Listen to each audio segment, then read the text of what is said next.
What's up? Oh no, where are we? Oh, Amber's frozen. Hold on, let me try this. Oh, we're not on. Okay. Let's see if we can fix it because Mark had to run to the store and we had No, how do I turn this on? Give me 1 second, guys. Let's see if we can turn it on. Starla, fix it. Okay, I think I got it. I think I got it. Okay. There we go. Okay, I did it. I did it by myself. Yay, I did it by myself, guys. Can you hear me? Mark left and tech happened. I know. Okay. Now let's get Amber on the stream. Okay, there she is. Oh no. Amber, can you hear us? Amber, can you? Oh no, everything's going wrong. We can't hear you. Oh no. Oh no.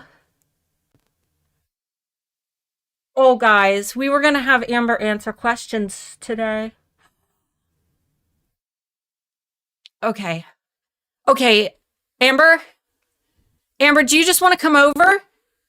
Do you just want to come over here? Do you just want to? Fine. Okay. All right. Happy Friday, guys. We have Amber here IRL. Now you can fight Mark IRL. I can. Yeah. So and I will. You guys, the camera not working actually was the camera not working. I almost thought that we weren't going to be able to go through with that. I was really like, oh no. Why is this so funny? It really wasn't. It really wasn't that funny, but we put that together late into the night last night. It's like, we should do this. This will be really funny. Yeah. And then as we were making it, it just got funnier and funnier. But we weren't sure whether it was because we had entered deliriousness. Right. Or whether it was actually funny. So I'm glad you enjoyed it. Let's give it to us one more time. There. Oh. Look, she's even wearing the same outfit. Yeah. So well illustrated. Guys, happy Friday. You get the benefit of Starla and Amber today because for those who are joining us for the very first time, normally Amber is in the UK, but she has come to the United States to visit, to answer your questions, and we haven't posted a single photo on social media. No, we've been hiding. Just so we could do that prank today. It was worth it. I hope. It was worth it. I think it was worth it. I don't even care if anybody else is like, that's lame. We're going to watch it back. Yeah. When the stream ends, we'll watch it back. Mark is currently dropping her husband off at the airport because he's going on an adventure to watch a football game. Mm-hmm. It's, football. Yeah. So Amber's going to stay with us. He's like, do you want to come? No. I'd rather stay in the basement. Yeah. And eat food. Lots of food. Yeah, we fed her Cracker Barrel this morning. She had pancakes for the first time. And she was eating them. She's like, I could just only eat these. I could just eat these. We have to move here. I'm going to eat these pancakes. I had bacon. I had sausage. I had ham. Yeah, sugar ham. Sugar ham, guys. Sugar ham. But I kind of left it and just had the pancakes. Yeah, she gave it to her husband. She's like, here, Scott, you eat this. You eat the meat. I want the apples. And the maple syrup, I didn't even put any maple syrup on it, to be honest. Yeah. I was quite happy just eating pancakes. So, guys, this is your last chance to ask us questions because Amber's going to be with us for a while and we're not going to be here next Friday because that's Black Friday. And I'll be in a food coma. Yeah, she'll be in a food coma because that'll be the day after Thanksgiving. It really everything leads up to Black Friday when it comes to Etsy. So we thought that this would be a good opportunity for you to ask me questions, ask Amber questions as being one of the most successful Handmade Alpha Academy students in our very short history. How long? 4 years? 4 years. 4 years of HAA. I love they know that and I don't. It flies by for me. It's like a blur. But Handmade Alpha Academy is going to be opening December 1st, but we won't be back for the Friday Bean until after it's open. So if you're interested in enrolling, you're going to want to make sure that you are on the waiting list that's down below. And that does not obligate you to buy, but it is going to ensure that you get our big $1,000 discount that we offer. Also, this is really your last chance to get the Black Friday toolbox. That's free. It is full of things that there's really no reason not to grab that. You get cheat sheets, you get video trainings, you get graphics packs to make your holiday marketing. Last week, we showed you guys how to create videos in Canva and make different marketing videos using that graphics pack. So get that now because we're going to be retiring it next week, and then you won't be able to get it until next year unless you are an HAA student. But all right, you ready to start questioning? Yes. Guys, get some questions in. Lots of questions about pancakes. Pancakes. Pancakes for the first time? No, so we obviously have our pancakes, Sharon. But these were genuinely the best pancakes I have ever eaten. They're big and fluffy, big buttermilk pancakes. And they're slightly salty, and I think that was what made it so good. It was really like buttery, fluffy. Yeah, Lucy asked if the pancakes would keep in your suitcase. Definitely not. No. Not a buttermilk pancake, no. No, and the flight was so long. Yeah. Because we don't just fly for 8 hours. We flew from London Heathrow to Chicago, and then we stayed in Chicago for 7 hours. Yeah, at and O'Hare. Then the flight to Dayton, where genuinely I thought that I was like on a Cessna plane. I was holding onto my seat for dear life, that I was going to die. I love flying, but that plane, tiny, like I those. did not trust it. Yeah, those tiny little what are they called? Sky buses. Yeah, a sky bus. No, that was awful. And we arrived 30 minutes early. They like scheduled in like an hour-long flight. And then we text you like, oh, we're here. We landed, and you're like, oh, okay then. We're on our way. Let's see. Amber, are you staying for Thanksgiving dinner? I'm staying for 2 Thanksgiving dinners. Yes, we are going to take her to Grandma's house, and we're going to have our Thanksgiving dinner where Mr. Moore does the Michelin star quality Thanksgiving, but Grandma's house, it's very much going to be traditional, like what you guys would expect, having your canned yams and your box mashed potatoes and your traditional turkey and things like that. Let's see. There's no pancakes there. How sad. We do. Go watch our Pancake Day video. Yes. From back in February. We show you what British pancakes look like. They are really crepes. They're crepes. Sad pancakes. All right. Karen said, my question. I started out advertising all items on my Etsy shop. How and when do I scale back? Should I put more money on the items getting the most views? Should I put more money towards ads now? Ads should be used on your items that are already doing well, whether that be the most views or sales. If you don't have a bestseller, go based on views, because that's a good indication that your SEO is good and it's already got a little bit of traction. I wouldn't advertise everything. I would just stick to advertising your bestsellers or your most popular. Do you use Etsy ads at all? No. I used to, but then it changed, and I just didn't get very much from Etsy ads whatsoever. I get so much from organic and my own pushing to people for the Etsy sort of marketing that I don't pay for adverts anymore. But if it was how it was before, I would, and I would only do my bestsellers. Yeah. What is your bestseller? For some reason, horse card. Horse card? Really? Yeah. You're a dog featured shop and it's a horse card. I know, horse cards. All right. But I do have a schnauzers and then Vizslers and then pointers. So dog breeds that aren't not like Labradors, where it's easy to find them in any shop. I never sell Labradors. Yeah. And I never sell pugs. Okay, because those are everywhere. You can get that stuff everywhere. Okay. Tech Perch. Oh, here you go. A question for Amber. When you joined Handmade Alpha Academy, what difference did it make for your store? Yeah, this would be a good chance for people to ask a student. Yeah, no, go for it. Yeah. So I started HAA. I had a shop before, but I didn't have anything on it. A friend had set it up for me. Whilst she was still a friend. No. Oh. The ex-friend. Yeah, she set it up for me. And I think that the listings had just expired because nothing had happened from them. And I used HAA to realized that what I wanted to do was I wanted to have the listings on my Etsy shop, and I wanted to know exactly how to write these listings, but then I didn't know how to get people to my shop. And what I did was I did like an opening launch sale and got all of the Amberholics to go and purchase their favorite cards on my Etsy shop. Yeah. And then that would get me the reviews, and then that would get me the sales. And then since then, I've not needed to push the Amberholics to my Etsy shop whatsoever. Yeah, that's building your listing quality scores up. Building an audience, I think, is one of the biggest things that we teach in HAA. That way, I opened my group again. Like, I didn't do anything in my group for years, and then I realized that it was a resource I just hadn't used. And I started my mailing list. Yes, mailing lists are huge because it's really, there are two ways to bring traffic to your Etsy shop.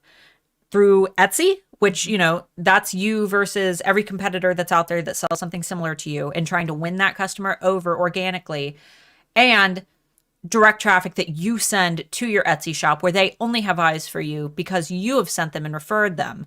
Now, when you create a super fan, that's like when you go to the store and you buy your brand of toilet paper and you don't even look at the other brands because you know exactly what brand you're going to buy. Yeah. You know what your brand is. You become their brand for whatever it is that you sell. And if they ever need that thing again, or to give it as a gift, or to recommend you to someone else who also needs that thing, you have so much more leverage. So. And when that brand brings out the plush version of that toilet paper, you get really excited. Yeah. You're like, okay, I can not just get like the basic version of it, I can get the really good gut.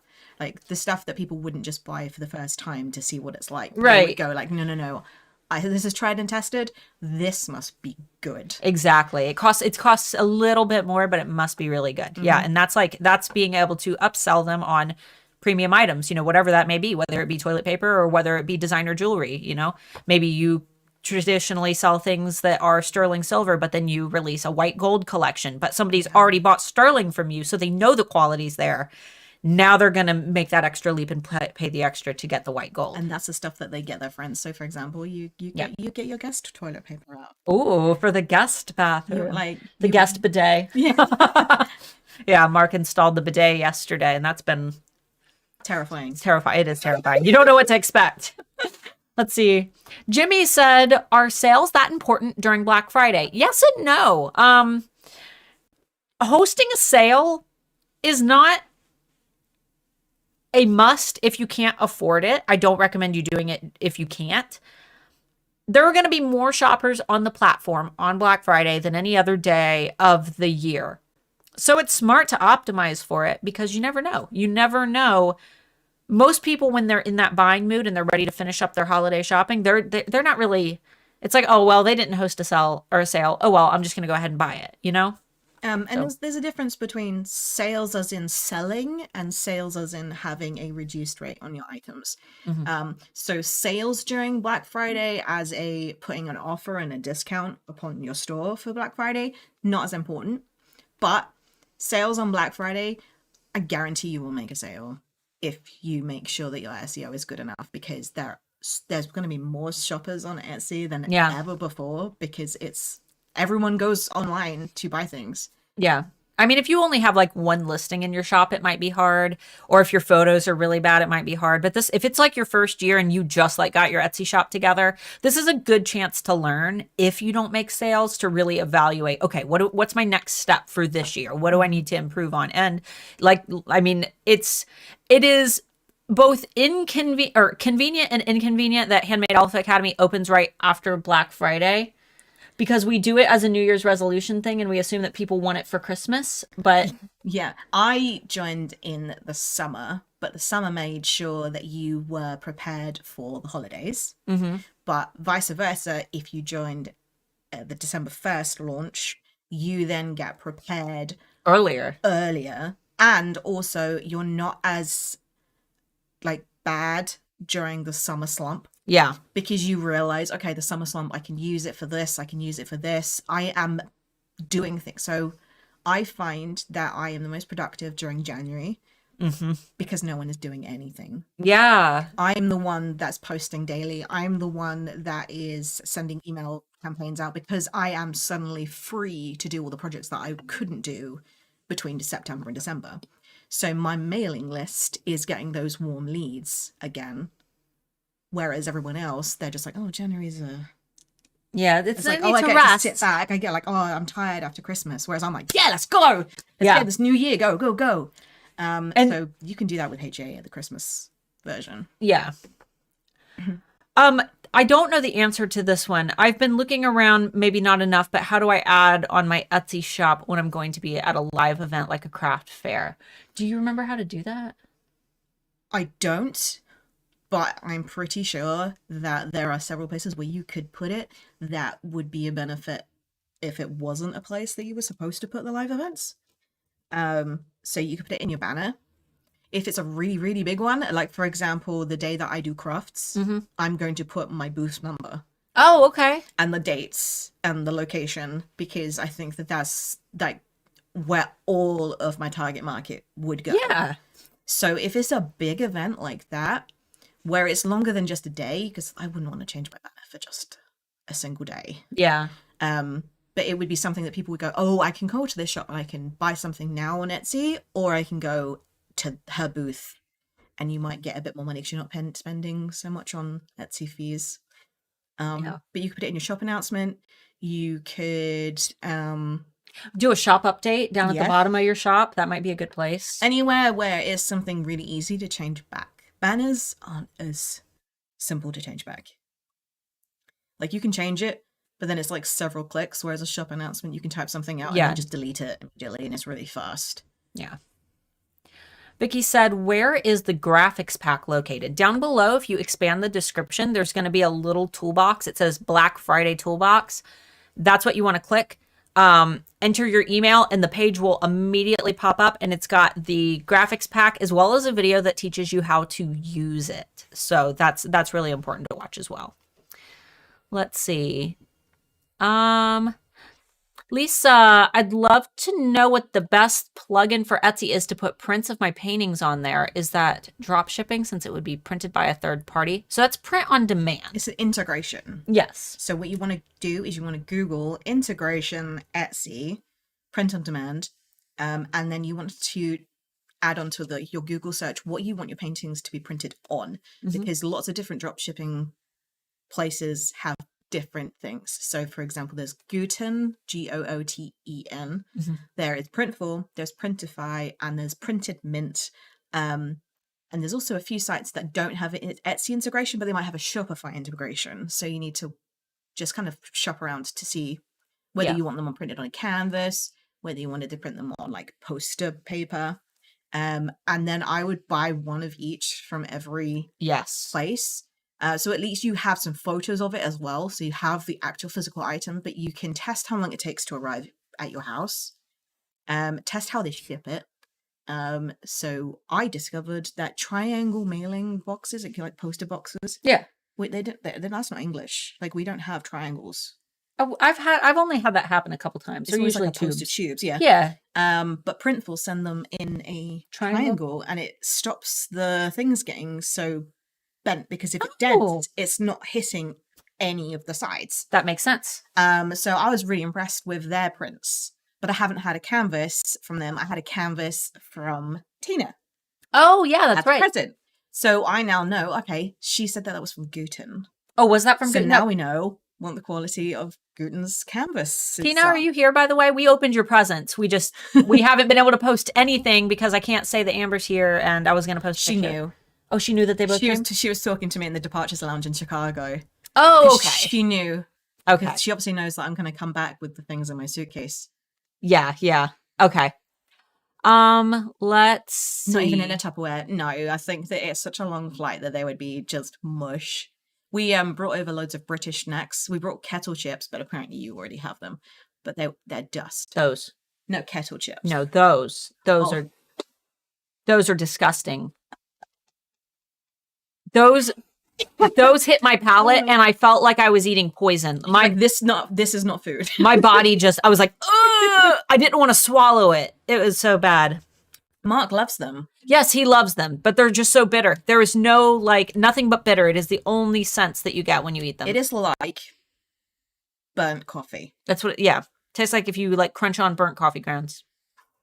Ginger said that you need to try sausage gravy on biscuits. I've had biscuit. I had one forkful. Yeah. And it was delightful. She had my Bob Evans yesterday, and then I had... Not a whole Bob. No, she tried my Bob Evans sausage gravy, and then I got sawmill gravy today at Cracker Barrel. And I didn't fancy it. Yeah, not as good. Not as good. Let's see. Priscilla... Oh, how I miss a Skyline 4-way with onions and hot sauce. We are going to take her to Skyline, though I don't know. With Gaviscon. Lots of Gaviscon. Yeah, she's going to Tums for our US. But yeah, we're going to definitely go to Skyline. What's a puddle jumper? Puddle jumpers. That people jumping across like... Oh, the little jumper. No, like the little planes, little puddle jumpers. Okay. Amina had asked, question to everyone, how have your sales been so far? I'd be curious to know as well. Mine haven't stopped. I've put a 3-week to 4-week dispatch on cards, like single greeting cards. And I've put in my shop announcement. I've put in my automatic response message and also the sales thing as well. When you purchase a card, you get the message from the seller. I put it everywhere that I'm not available. I'm in the States for a work trip. And I will get back on the 2nd where I'll be able to dispatch orders. Not a single person has asked for a refund. Yeah. And I have 128 pending orders currently. Every day she looks at her phone and she's like, I wish I wouldn't have looked. Yeah. Let's see. Carly said, I see the 19th and 20th Toolbox, I see the 19th and 20th Toolbox says to schedule marketing photos. Are we also sending those emails and starting the 1-a-day post about the sale? So 1-a-day post, I would start on Monday, which is the 22nd, leading up until Black Friday. I would get all of that scheduled out this weekend. For emails, depending on how big your audience is, you could email them every day. I wouldn't. I would give them an email on Wednesday saying tomorrow is our big sale. And then on Thursday, start your sale that night. Maybe send them out an email in the morning that says, my sale will be starting in, and then go to sendtrick.com, SENDTRIC.com, and make yourself like an email countdown Amber, timer. type that in the chat. Yeah, Amber, type that in the chat. SENDTRIC.com. Get yourself an email countdown timer, and then when you're building out your MailChimp email, you'll have the option to drag in some HTML. Just grab the code portion, drag it into your email, paste in your email countdown timer. Is this video in the Black Friday Toolbox? I think it is. I think the video on how to create a countdown timer is in the Toolbox. But you can add that countdown timer right into your email, and you can say, my sale begins in... And then it starts ticking. Yeah, and then it just ticks down. So... And then you can send another one at the end of your sale where you got this many 6 hours. hours left. Yeah, to take advantage. Put it red. Yes, red. Do red. Red is a good trigger color. So when your sale is close to being done, you can click down or tick down until it's over as well. Heather, long story short, my views, favorites, add to cart, and sales have slowed tremendously in the past 3 to 4 days. Did a craft show Saturday with a good amount in person. Sales in Square. SEO is good. Is Square the one that integrates with Etsy so you can sell things? I think so. Does it work towards your listing quality score? I'm not sure. I thought Etsy had their own swiper. I haven't done it in so long. I might buy one. I know that I use SumUp, so it is a completely different place. But I'm thinking for my next year worth, I might give Lucy a Square which has the Etsy shop on, and then keep my SumUp for me or something. Yeah, and do an A/B test and see whether the cards that we sell on the Square have better listing quality scores because we're selling at in-person shows. Yeah, I'll give you the data. Heather said yes. Okay. Yeah. So are you saying that you haven't had anything popping up on Etsy? I mean, keep in mind, people like to wait until Black Friday. And Etsy broke. Yeah, that also happened. really what I would recommend doing with your time this week, follow everything in the Black Friday toolbox, but then do your social media marketing. And I would recommend making some reels. That's the main thing that we talked about last week, was making reels. Because those go out to the world rather than just the people who follow you. So as long as you're using some relevant hashtags that are related to things that your target market would be searching.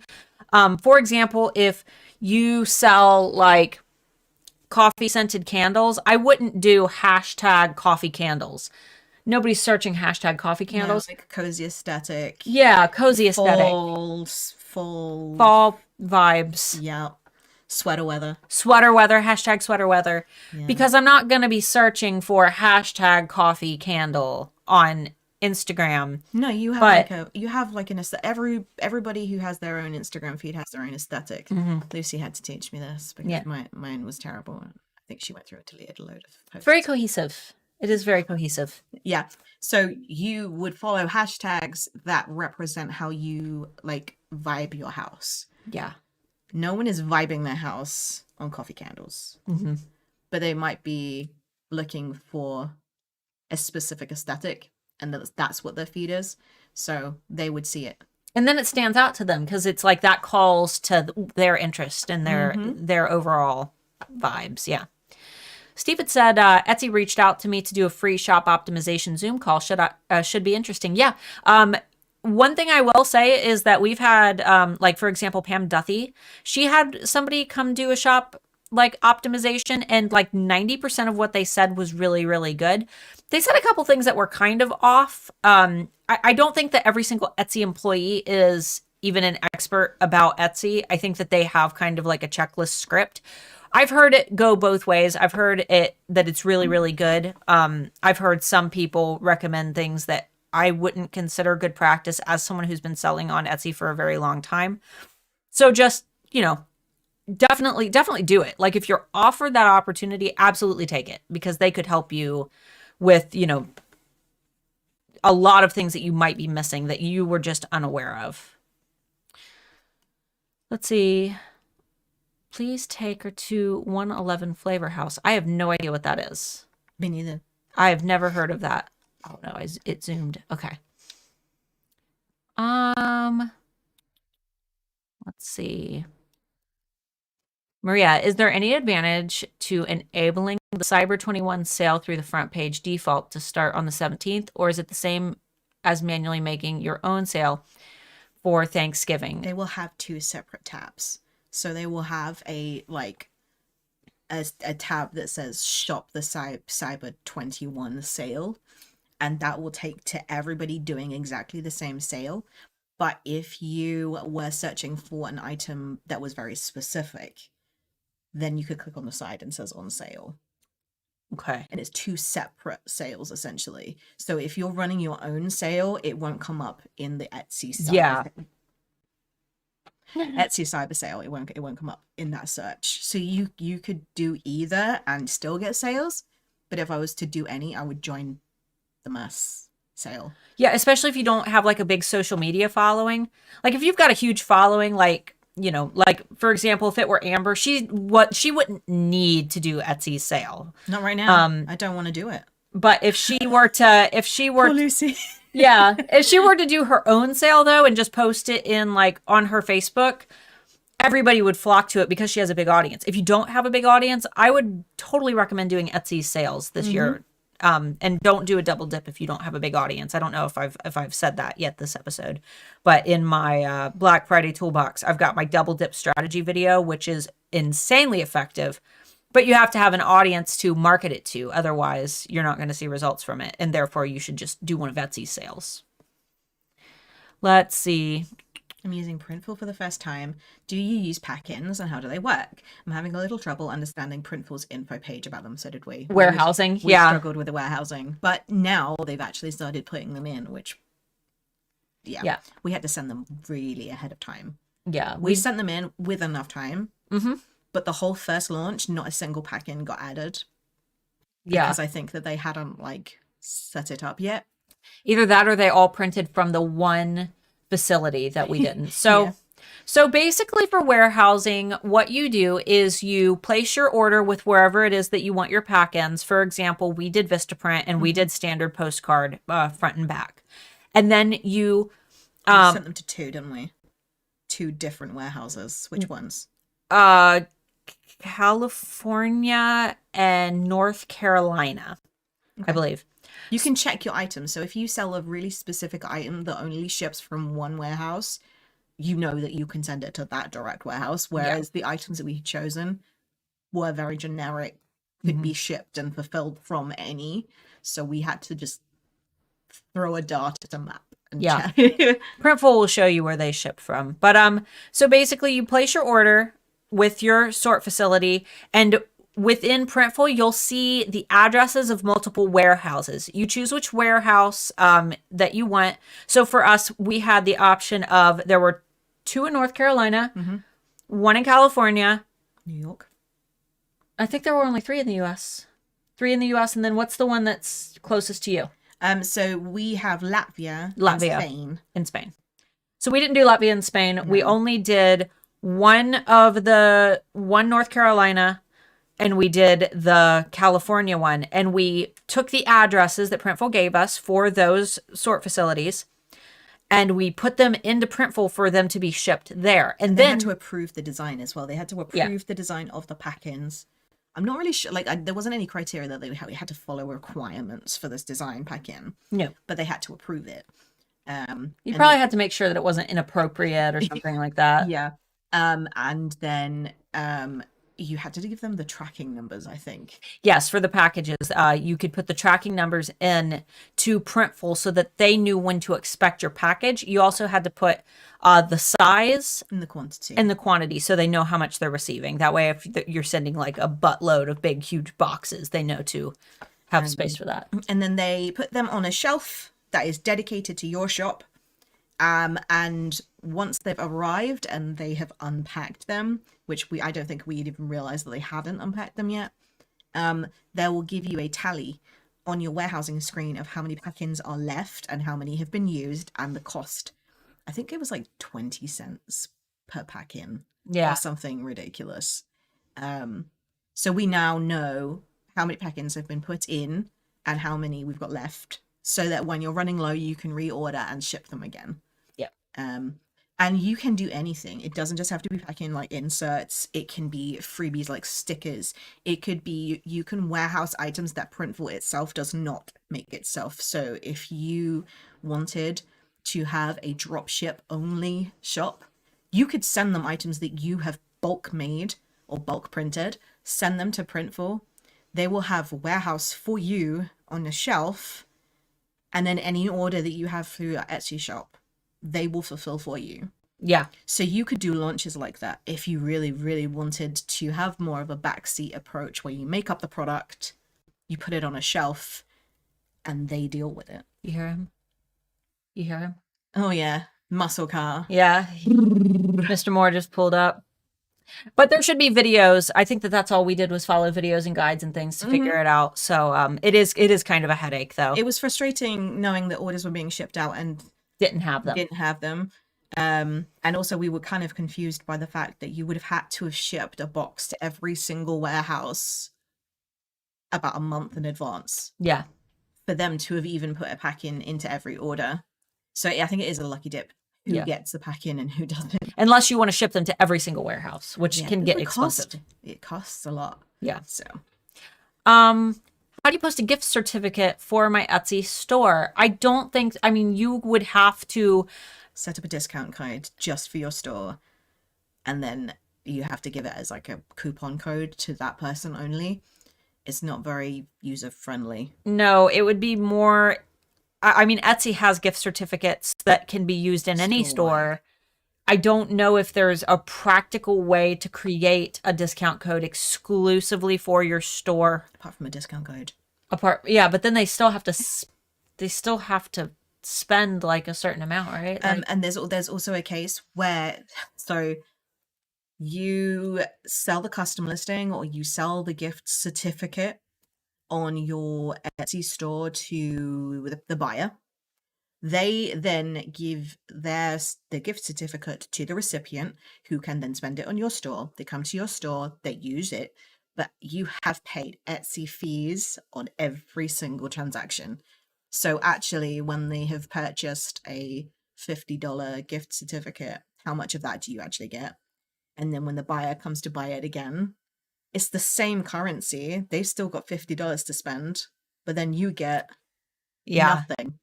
It would be more realistic to do something like that on your own website where you get to control it. Mm-hmm. So Priscilla had asked, how did you announce to your Key Club members when you closed your Art by Starla Moore shop? I didn't, because I never officially closed my shop, because at some point I may want to pick it back up, but I did make the announcement as to why we had initially closed, with the whole Swarovski crystal debacle, all taking place during COVID, all taking place during huge mail delays. Everything just kind of stacked up.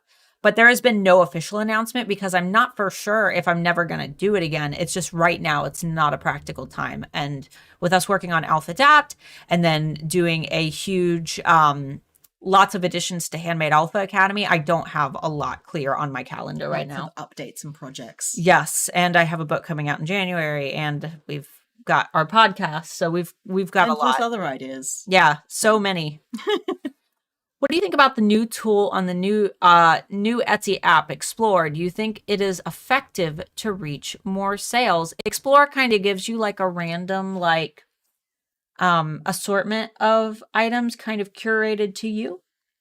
So on it. I don't think that there's anything that you're going to be able to do to influence the Explore tab other than have good photos and SEO. So I imagine Etsy's not going to do anything that's not good for making sales. It's just, will you be featured in Explore? And it's the same as Star Seller. It's that you have the opportunity to be put in front of more buyers, but it doesn't necessarily mean that they're going to buy from you. Yeah, you have to make sure that you also have phenomenal photos, great SEO, good pricing alignment, and things like that. So is it a great opportunity? Yeah, totally. Should you be upset if you never see yourself in Explore? No, not at all.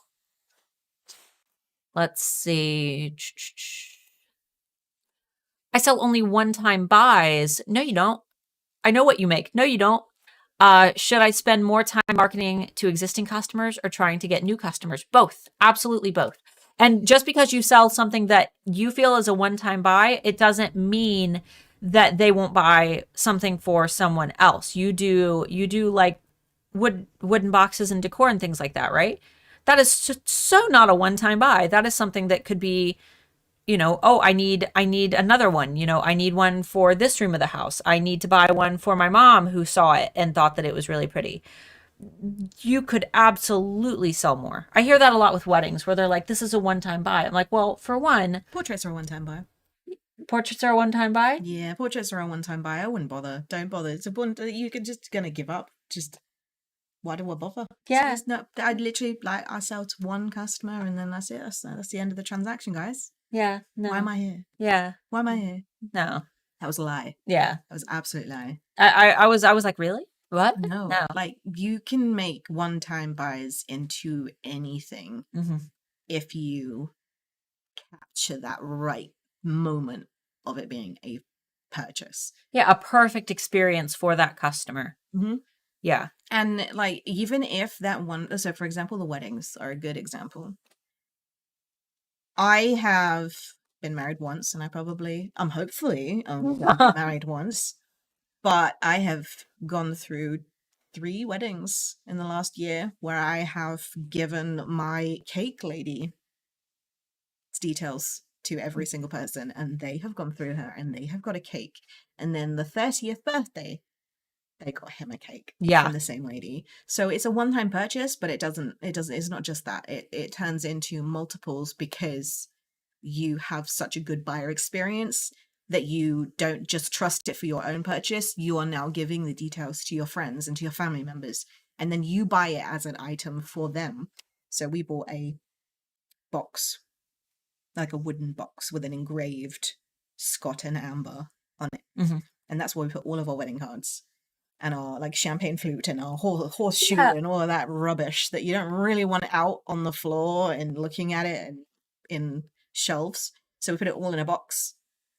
And we've bought every single person that as a gift for their weddings. Yeah, and if anybody comes over and they're like, wow, where did you get that? Oh, yeah, we got it from here, you know? And that's just an Amazon seller. Yeah. Like, they didn't even give me a great experience, but the gift is so perfect that everyone has appreciated it because it's been so useful to them that they've then gone, oh, we now know where to get this. Even if it's not the same seller, that same item they can search for and find hundreds of other shops that do exactly the same. But they know that they can trust her because she has had a good experience. And it's the same with you. Give every customer a good experience and then they're more likely to recommend you. Exactly. Word of mouth is the best advertising. Renee said, what's a good percent to have off for your sales? That completely depends on what you sell. If you sell $10,000 rings, 10% discount is phenomenal. But if you sell $5 sticker sheets, 10% discount is a fart. So there's also there's something to be said about items that have too much percent off and you're like, what's wrong with it? Yeah, exactly. Like 50%. It's like half price. You're like, okay, 60%, 70%, 80%, 90%. Right. If you get an item with 90% off, you'd be like, what is wrong with it? Or when it goes back to full price, you'll be like, this thing is a piece of crap because they've inflated the price. But I mean, if there was ever a day to do it, Black Friday would be it because I see things for 50% on Black Friday and don't think anything of it. I would say that what the industry standards say is that anything below 15% typically does not get looked at unless it's a very high priced item. That's like the discount that you get for military discount. Yeah. Like 5%. You're like, it's not even worth it. No.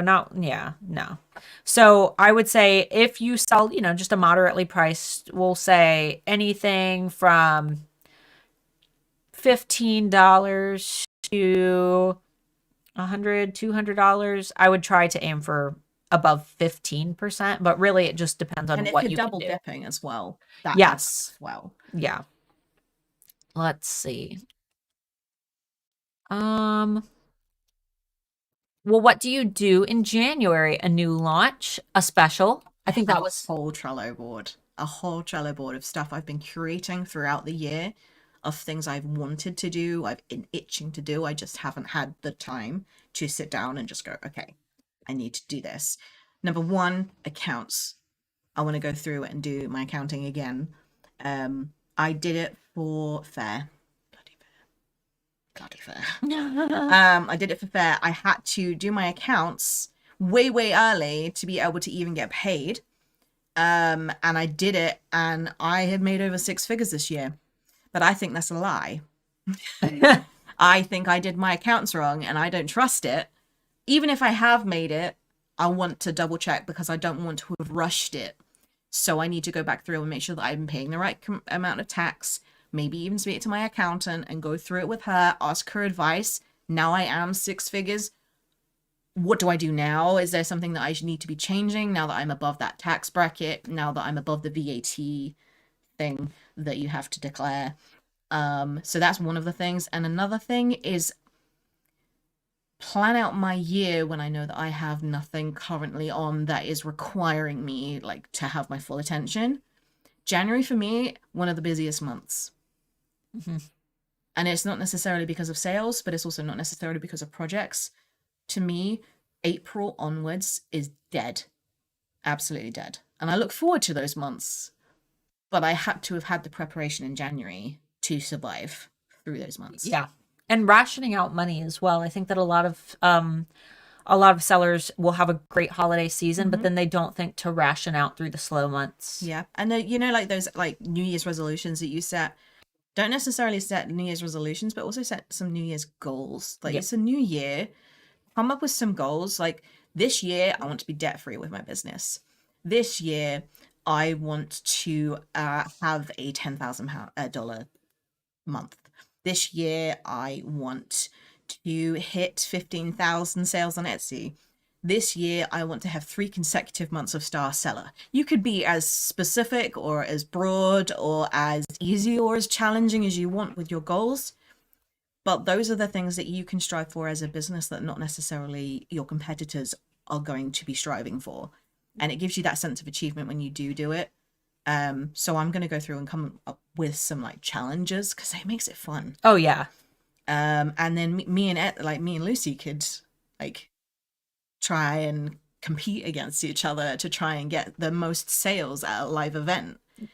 And I'm like, oh, okay, so if you reach this certain amount of sales, or if you reach this certain amount of sales, you get like a bonus and things like that. It makes it fun, and it doesn't necessarily make you work harder, but it makes you work with a bit more of a step because it's fun. And make sure that when you set those goals that you don't just achievable. Right, don't put I'm going to have a $10,000 month and then never actually put steps in place to get there. Oh yeah, no, it can't just be an end goal. It has to be a like 10-step. Yeah. I would like to do this, and here are all the things that I need to do in order to do that. I always hear Alpha say, like, I want to have $1 million year or something silly like that. I set my goal as I want to have £100,000. Yeah, but then I didn't even know I'd reached it. You have to say, like, I want to have, okay, if you say I want to have $100,000 a year. How am I going to do it? How much do you need to make per month? Okay. Oh, no, I did that as well. How much do you need to make per week? Okay. How much do you need to make per day? Like you need to break everything down, because by the end of the year, you sit and you look and you realize you didn't reach your goal. That's because you didn't prepare. For even a single day. Yeah, exactly. Because you could say, okay, I've worked out 100,000 over the year is £800 a day. I think it was £800 a day. And you're like, okay, if I could make 3 days of £800 a day consecutively, I know that I could maybe make it a week, and then maybe make it a month, and then maybe make it a whole year. But unless you've made £800 in a single day, you're never going to reach the 100,000. Oh, yeah. So yeah, it's a fun way of planning out the year, because you don't just have a single goal, you have multiple goals, and then you over exceed your goals because you realize that you did all the steps in order to reach it so well that you've actually achieved loads of other things. And then you can readjust your bar. We have, this is where we are. Oh my goodness. Yeah, we have so many. So we're going to. I think I just saw someone like, is that Amber? No. Let's we'll try to lightning through a couple to see if we can make some progress. How do you get a refund from Etsy for postage label that did not print? You should be able to, right from the label, hit. You don't even need to refund. If it didn't print, you have another option to just print it again. So if you go to your completed orders, next to it on the right hand side, everything's backwards, there will be print and there will be refund. Yep. And you can also get refunds for like labels did not appear, wrong postage, Wrong address, like things like that. So you can refund for a few reasons as well. So you're actually giving Etsy a reasoning why you're getting a refund, which is pretty good, because otherwise you could just refund it. You could just say other too. You're like, where do you go on Etsy to see their latest trends? I tried looking for it, but no luck. I wouldn't use Etsy. I would use eRank.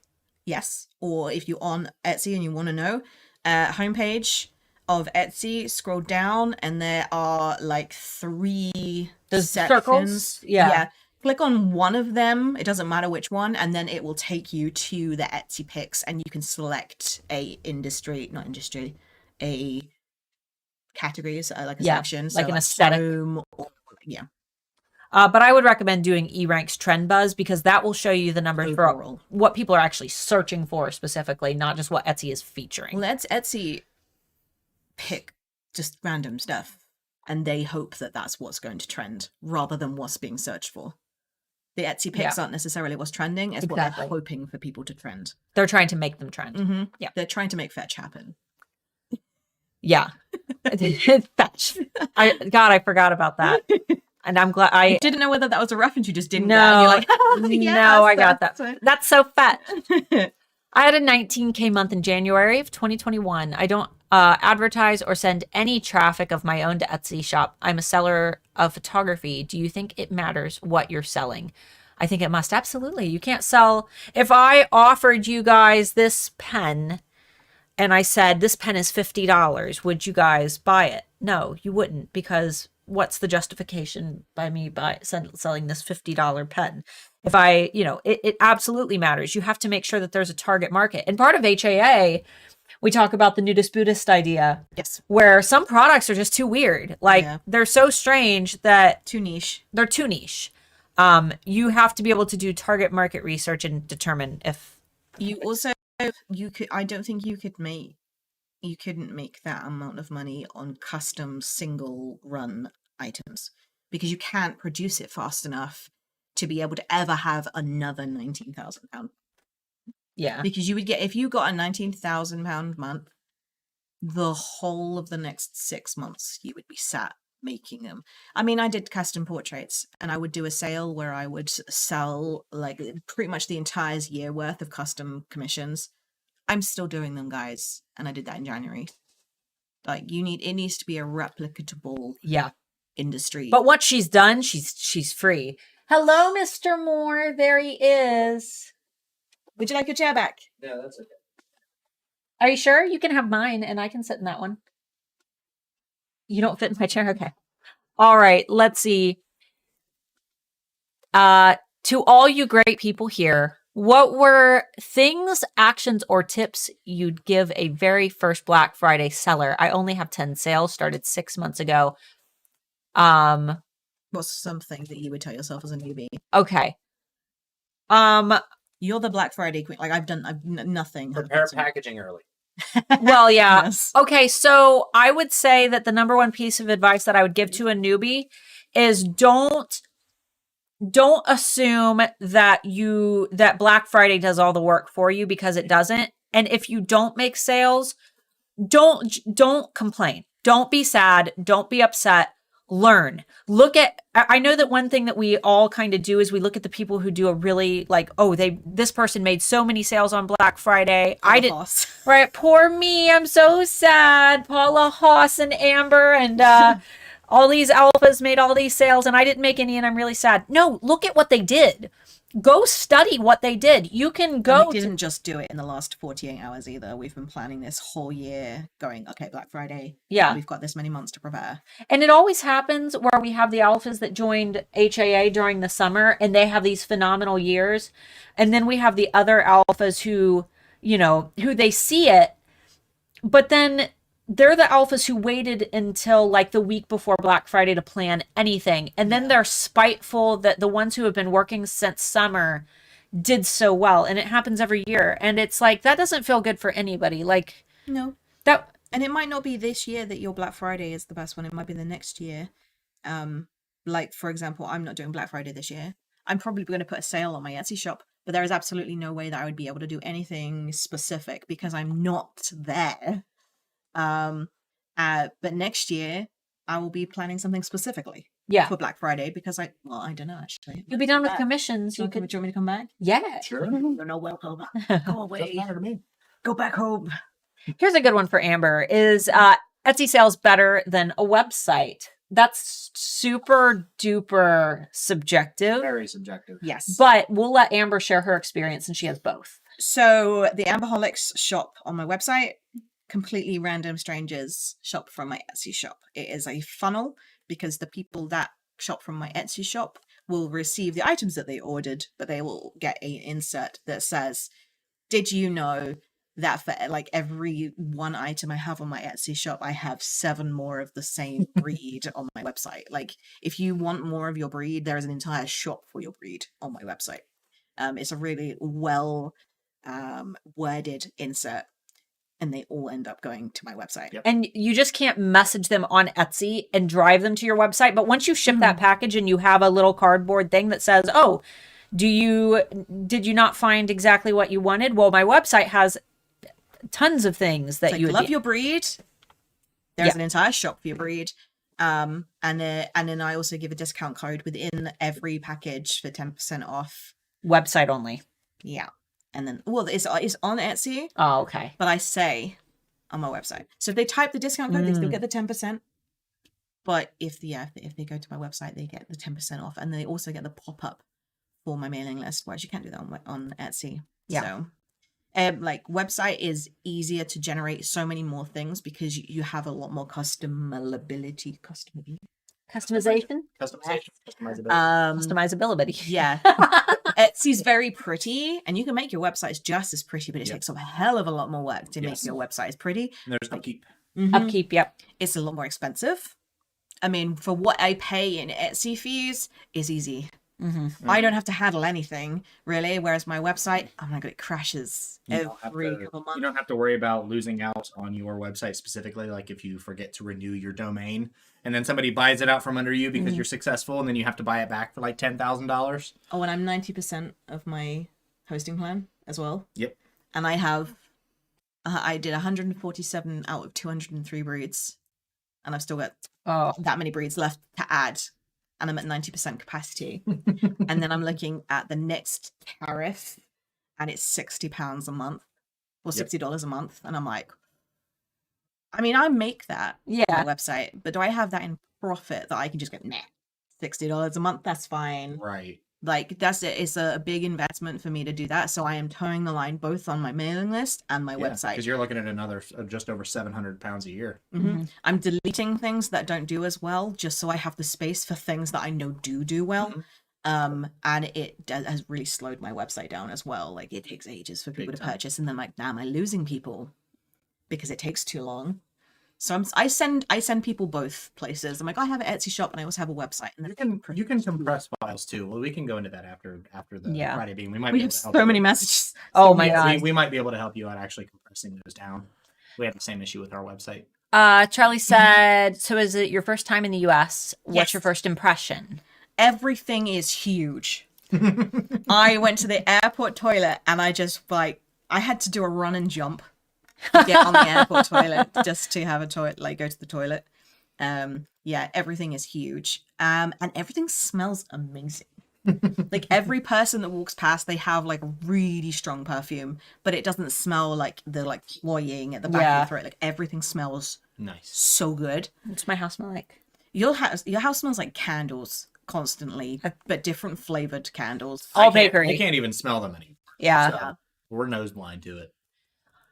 Somebody had asked, does anybody think that being a star seller has made a difference? I'm not seeing any difference. It's not going to boost you in search. That's not what a star seller is. It is, you know, when you were in school and you did a good job and the teacher said, oh, you did a good job today. Here's a pretty little star sticker for your shirt. That's all it is. But now I'm star seller this month, and I will probably be a star seller next month, but it's now set that example.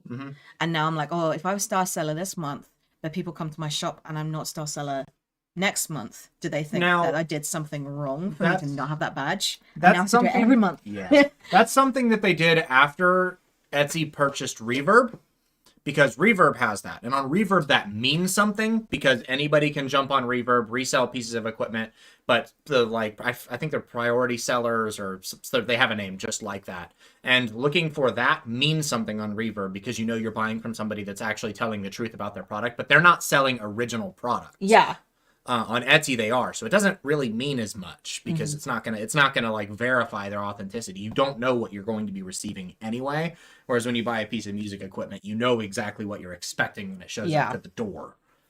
So maybe in the future it might mean something if they make it more strict. But now it's so easy. Well, it's easy and difficult at the same time. But it's like, it's not that hard to get it as long as you follow all the steps.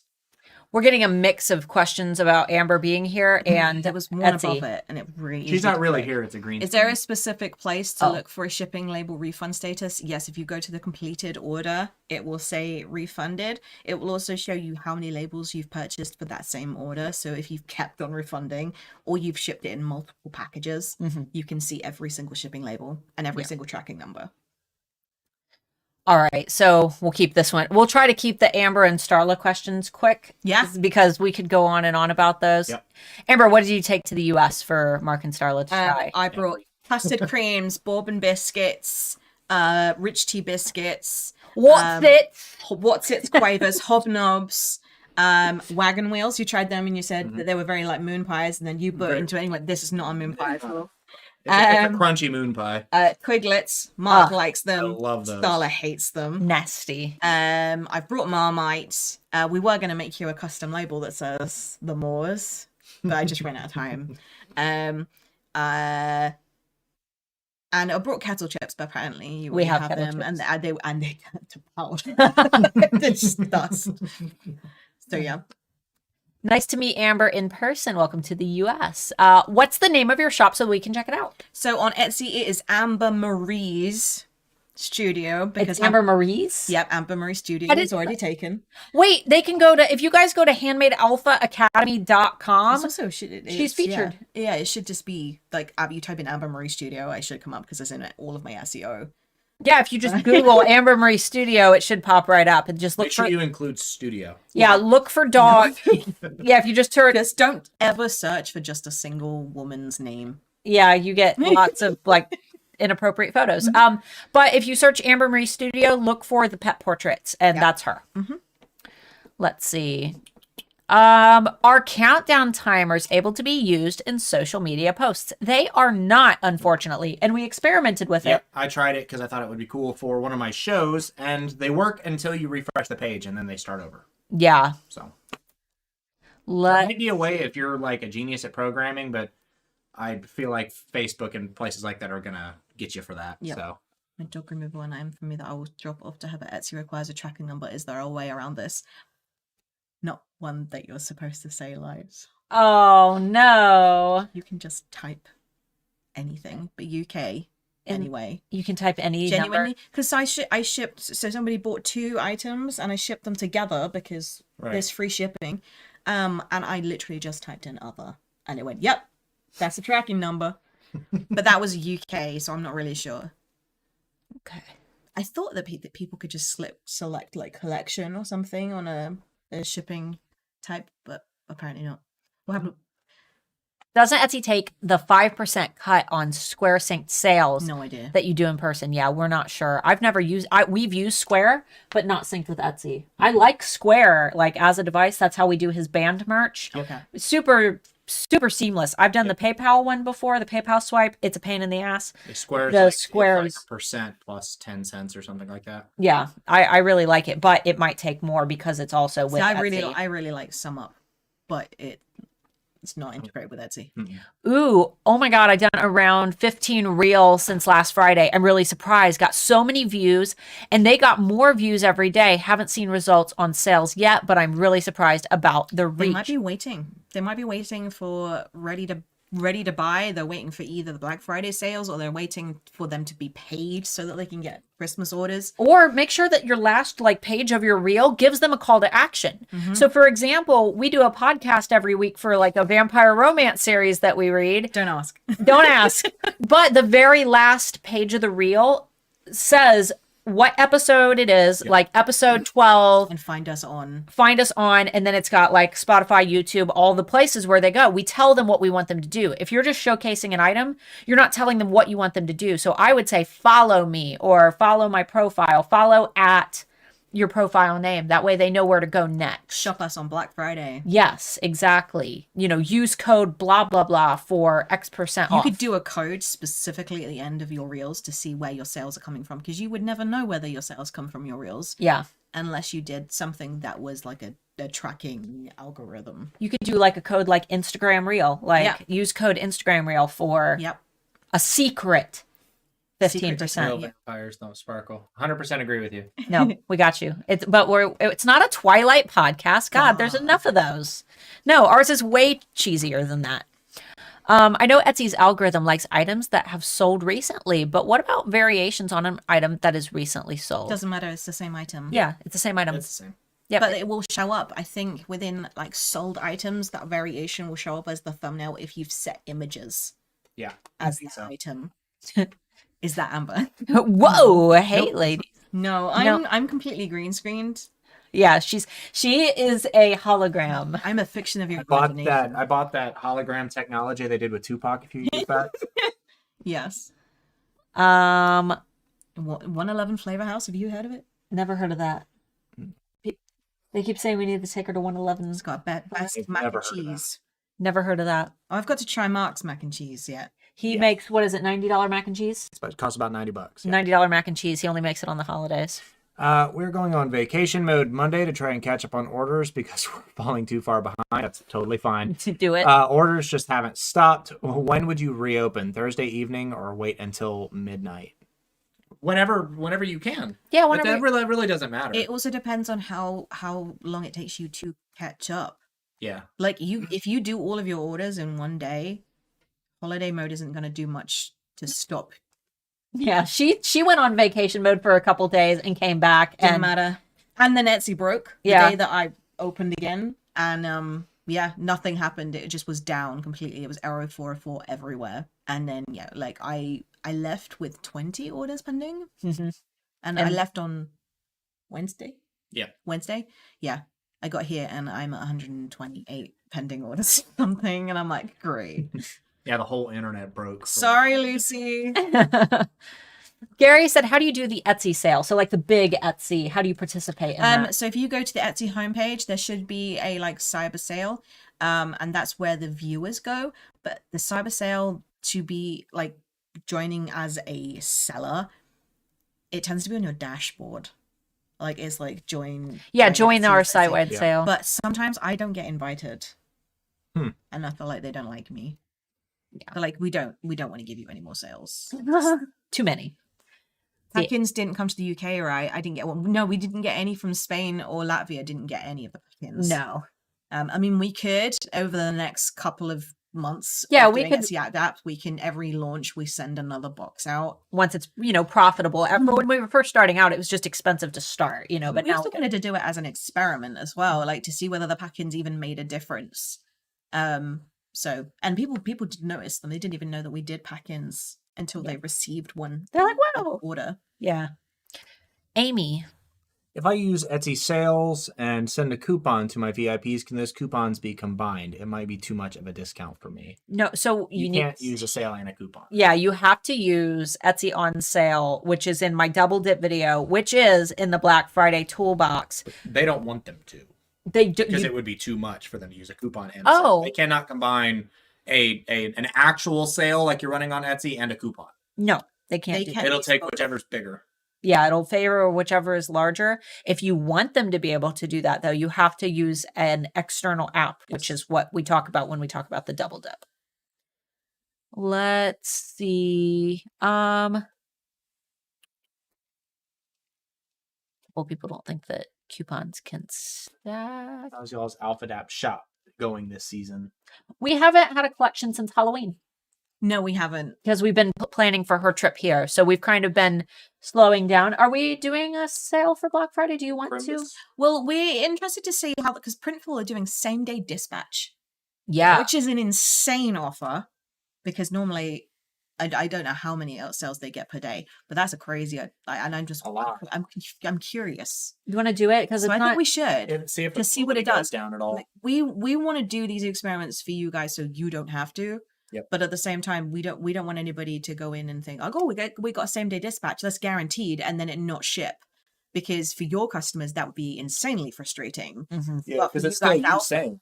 You guys know, that we are sellers, and that when we do a sale, it's so that we can experiment with something. So we'll do it. Just if for any reason we're like, it's advertised as same day dispatch and it doesn't, like, you guys know that it's not us, it's Printful.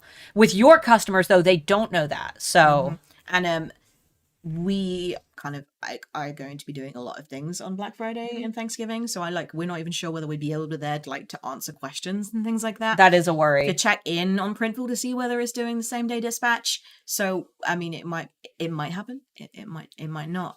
Yeah. We might have just a complete ₁𝐤𝐿𝐼 over the next couple of days and have a crazy wild idea and then go, oh my god, smarkler blanket. Like, she's already had over 100 sales come in her normal Etsy shop just since she's been Which here. I can't do. Yeah, she's. And I'm coming home on the 2nd at 7:30 in the morning. I Yeah. got a red eye, whatever, how long that's going to take over the Atlantic, and I'm going to arrive, and I'm going to need to Pack, start pack. again. Yeah. Let's see. After the holidays are over, do you recommend deactivating the specific holiday items to make room for new stuff, or leaving the listings until they expire and I not put them on renew? sale.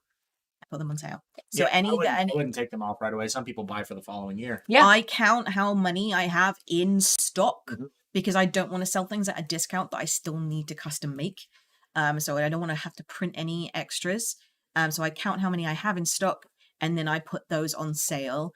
And then once they sell, they obviously won't renew because they've then expired, and then they're sold. Because there's a waste of a listing fee if you have them still available. Yeah, and then you put them in because that's not going to renew in a year's time. Let's see. I'm busy enough as it is and wondering if doing a sale on Black Friday means just more work for less money. What's your take on this? Well, it is. It is. Then don't do one if you don't want to. Okay, so first take is that if it is to the point where if you offer a sale and it would absolutely run you ragged, you either need to not host a sale or your prices are too low. Mm-hmm. Yep. So you might have room to increase your prices. That way and that could be for your whole shop and forever. Everything more. Have you raised your prices at all?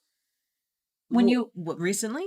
No, just in general since your business. Oh my gosh, yes. So I used to sell my cards at £2 each. Oh God, no. Yeah, and I'm now $3.99 each. And that's very expensive For a card. But if you think about going to like a really fancy card shop, you could still spend like £6-7 on a big card, and it's not even going to be a specific niche. You go to the Hallmark section in Target. Some of those cards are $7.99, $8. But they like upwards of sing to $15. you. Even But they're not niche to anything. No. Yeah. So I know that I could raise my prices more. I just don't want to yet. There doesn't necessarily have to be a sale. You could release a product that is specifically only available for Black Friday. Yeah. Like we did the Sparkler mug and we did it for one weekend only. I mean, we brought them back because people complained and said that we needed to bring them back. But we did a specific item for a limited time only, or you could do a limited availability of them. So I only have 10 available. I only have 20 available. You could do it like that, and it doesn't have to be a discount sale. It could just be something fun. Something different. Yeah, and those mugs A freebie available with every order. That is something that you've just got in your back pocket that you haven't released yet, that you can think, oh, well, it's not worth money, but somebody would want this. Yeah. Like a bookmark. And we did With every book, you get a free bookmark. Yeah, and that's just something that breaks up what they come to expect. So anything that's different for your When brand. somebody gonna get a Smarklet tattoo? Yeah, no. We'll send you a free custom Smarklet blanket. I have had tattoos of my art. Oh, people tattooing People them? tattooed themselves with my art. I mean, I tattooed one of my products on me. That's kind of But was it from a photo? yes. Yeah, these are from drawings. And it's a drawing of a drawing of a drawing. They're terrible. Yeah, they need better. They're really bad. I'm sure with a good tattoo artist, it would be good. Mhm. What can you send a discount code to past customers through Etsy? Only if they opt in and only if you opt in.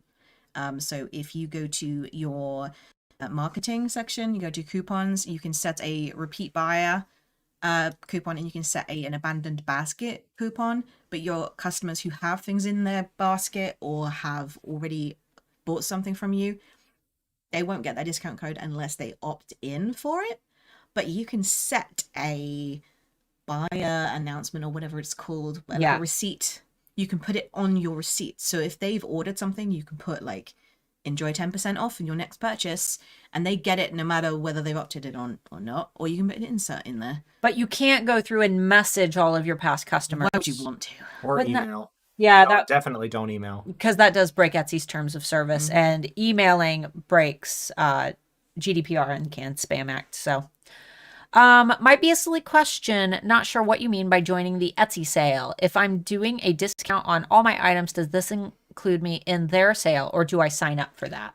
So their sale, their Cyber 21 sale, will be a specific sale. Yep. And they will only show sellers that opted in for that sale, and they will automatically apply the discount for you. You don't have to do anything apart from opt in. Whereas if you ran your own sale, you could be very specific on the discount that you offer. You can be very specific on the items that you offer and the like minimum order that you set, and the duration as well. So you could just keep extending it. Whereas the cyber sale is all up to Etsy. So it could be longer than you wanted to offer the discount. Like you can't come back out.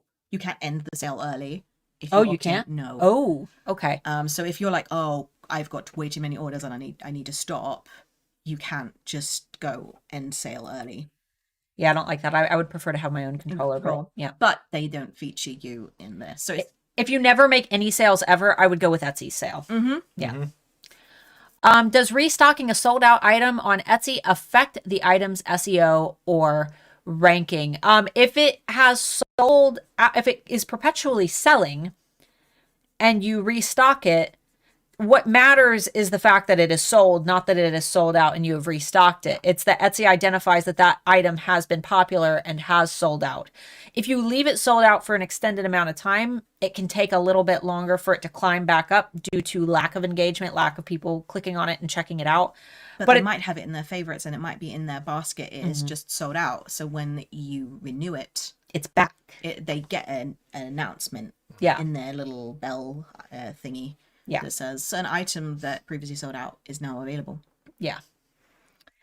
Let's see. In the UK, Etsy takes VAT from the sale. So how do we declare the HMRC taxes? You need to have a word with an accountant because we cannot give that. But I have only seen them take VAT from overseas sellers. So when I'm shipping to Europe, it actually says VAT has been taken from the sale. Oh, okay. Does it come up with that in America? Like it says sales tax has been taken from this? No. I don't think so. Yeah. No, I think we opt in to take sales tax, don't we? Other than in states where it's required. No, I think it's yeah, it's automatic. It's automatic, but it doesn't. I don't think it tells us. Yeah, but now because I haven't looked at receipt though. Yeah. And it will come up as your fees, like your breakdown of the year. It will come up with like your income and then your fees, and it would be included in your taxes anyway. It will be a negative on your thing. It would be in expenses. So Ginger asks, Starla, what kind of accountant did you use to do your books? I tried a family member who does taxes, but it didn't seem like they knew about things that small businesses or online deal with. So we in the US, we use Block Advisors. It is owned by H&R Block, but it is separate. I know a lot of people have had bad experiences with H&R Block. Block Advisors is designed for small businesses. Yes. You get to choose your accountant. We picked one that has over 30 years of experience, and she is fantastic. She knows exactly what we need to do. We are able to ask her any questions. And if anything gets messed up with our taxes, we pay for their insurance. Yeah. So if they mess up and it's on their end, they will pay the difference, the fees. Yeah, any fees associated, or if we get audited. If we get audited and there was something messed up and it was their fault, they have to pay it. Yeah. I know it's tempting to ask family members that are good at things to do things for you. I wouldn't. But that is a liability that you then have to take upon yourselves. I mean, I've had family members helping you with packaging orders and stuff like that. You know that they're going to make a mistake. I mean, a lot of times I wouldn't hire friends either. No. I mean, it's different if it's a friend that Lucy, get going. If they're already kind of doing their own thing, well, like with that. I mean, if they're already associated with what you're doing, that's fine. Yeah. They're good in their own merit. But family, especially with something like taxes with family members, I wouldn't, because if you do get audited and it's something that they did, it could ruin the relationship that you have with that family member. You're not going to want to be mean and make it their fault that they messed up and now you owe a couple $1,000s in back taxes. It's risk versus reward. Yeah, and you have to weigh up that chance. And if it's something financial, I don't. Nope, never family. No, I've hired an Amberholic. My accountant is an Amberholic. Oh, okay. But she was an accountant before she was an Amberholic. Right. So she was. Yeah. It was business before friendship. Yeah. It wasn't. I'm an Amberholic, and I'm thinking of opening up my own accountancy firm. Would you like me to help you do your tax? No. It was. Does anybody know any accountants? And she put her hand up. She was like, "Oh, I've got my own accountancy firm. How can I help?" Yeah. And I sent her over everything, and she's been so professional since. She never discusses portraits or anything like that in the phone calls that are about accountancy. So yeah. What is your advice on building inventory and completing most of the prep work for shipping? Most of my items take hours, and I've had months where I wasn't able to work. You either can or you can't. It's called scalability. Just like if Amber was only drawing right now, every single thing that shipped, she wouldn't be keeping up. There's no way that she could draw everything that needs to go out. She has that. It's printed after it's already drawn. She does the work ahead of time. She draws the items, and then they can be printed on anything. So you make as much as you can ahead of time, but you can't make more than you can make. That's the whole scalability thing, is you have to find a business model that scales or be able to charge more or pivot and try something else, whether that be print on demand or something else. There's certain jobs that you think take ages as well, but they don't. Yeah. It's like, oh, I don't have time to do the dishwasher today. I don't have time to do this today. If you time yourself actually doing the dishwasher, it takes 10 minutes. Yep. You saying I don't have time to do this, you have to sometimes make time so that you are then not paying that time back. Yep. in the future when you are truly do not have any time. Yeah. So things like folding PIP boxes, you know, the little letterbox boxes, Yeah. folding those ahead of time when you're just sat watching the TV. Yep. You know that there's going to be a big thing like Black Friday coming up, and you're just like, I have the time now. I will fold these boxes, or I will fold these cards folding. Ugh. Or the 20 minutes you spend in bed in the morning sitting on your phone on Facebook, or the exact same thing but on the toilet when you're spending 10 minutes before you wipe, just During those, dipping away. There's a during lot of those summer months as well. The summer months where you know that you know your own industry and your own businesses, and you know the seasons that you go through. There are some businesses that Christmas is dead. Yeah. Oh, absolutely. Wedding industry is dead during Christmas. And there's also some industries that were dead during COVID that are then suddenly people are wanting them back. So use the time wisely. You need to sort of have that that idea in your head that like, okay, I've got the time now. I need to make sure that future Amber has the time to do her orders because past Amber wasn't lazy. And don't be afraid to make mistakes, especially if you're new. You're going to, and don't panic when you do, or you're just making it so much worse. Ask for help. Oh, yeah. I had to get all those orders out before my flight, and I went, Scott, I don't have time to do these. And we had D&D, so we had our friends coming over for D&D to play, and it wasn't just a 2-hour thing, it was a whole day, and they were staying the night, and they were gonna have breakfast with me, and I'm like, okay, I'm putting you to work for you to have the company of Amber Marie all day. You need to work for me. And I was like, I'm really sorry, but if you can help me fold cards for 2 hours, I will buy you breakfast. I will buy you like coffee. Like we'll get Starbucks in. We'll make a day of it, and it'll be like an enjoyable experience. But if you help me for 2 hours, that means I don't have to spend 8 hours on my own doing it. And they enjoy it because there's something new. They don't. It's not something normal for their day-to-day business. So. Yeah, and it keeps their hands busy. Like you can play D&D and like sit and fold cards. Like, it's just... let's see. I've read something that confused and intrigued me, that including a graphic that breaks down pricing for customers, price transparency, increases sales. Do you think it's a good idea? I would feel really uncomfortable seeing that. Yeah. Like, this is how much the paper costs me. This is how much the card envelope and like. Yeah, no, don't do that. I mean, if it's a bundle and like you want to show how much the saving it is, if it's a one-off thing, then that's fine. But like sometimes pictures, you know, like the pictures at the end of course things. Yeah, I got rid of mine. Remember? Yeah, we got rid of those. It's a sales thing that you're taught to do. It's a sales thing, but it could work. Maybe you could do an A/B test. Yeah, it's something that people used to do back in like the 90s with television advertising. Like, you're getting this $1,000 deal for $400, and here's why. And Here's okay. It's not true. It's tacky. Well, it tells me that you're so uncomfortable with your pricing that you can't just say, Just justify it. like, this is my price. That's why we are with Handmade Alpha Academy. It is $1,000 for lifetime enrollment. That's it. That's I'm what it not is, yeah. I'm not going to justify why, because you guys know. For them, it's $2,000 for people that we don't know. Yeah, Because they're more of a risk and a liability to us. you guys know that it works because you see people like Amber, you see all of the alphas that are in the chat. I don't have to break down like, oh, I spent this many hours, and if you were to pay me personally, it would be 67 cents a day for, a year. And If anything, it devalues it. yeah, It does. And that's why we stopped doing that kind of stuff, because we realized how sketchy that was. yeah, because if I have to tell you why I have to justify my prices the way that I do, then I'm I'm not confident in my product. Exactly. It's an arbitrary number. But do an A/B test. yeah, try it. Copy a listing that you know does well and put in your pricing structure and see whether you get more conversion on that product compared to the original listing. Yeah, Or no, you would need to do two new ones. Otherwise, the original listing will always have a better score. listing quality. Yeah. If I only sell and ship in the U.S., does my shop appear on Etsy outside the U.S.? Using No. Google Analytics, some searches have been in the Philippines. I mean, It's going to prioritize wherever you live because Does my localization. shop appear on Etsy outside of the U.S.? I mean, it might on occasion, maybe by accident, and then you click on it and it's not available or something. Things are it'll always prioritize whatever is closest to you geographically. That location does play into one of the 7 factors that influence rank on Etsy. One of the 7 factors that we know. There are more than 7, but Etsy has told us 7. So,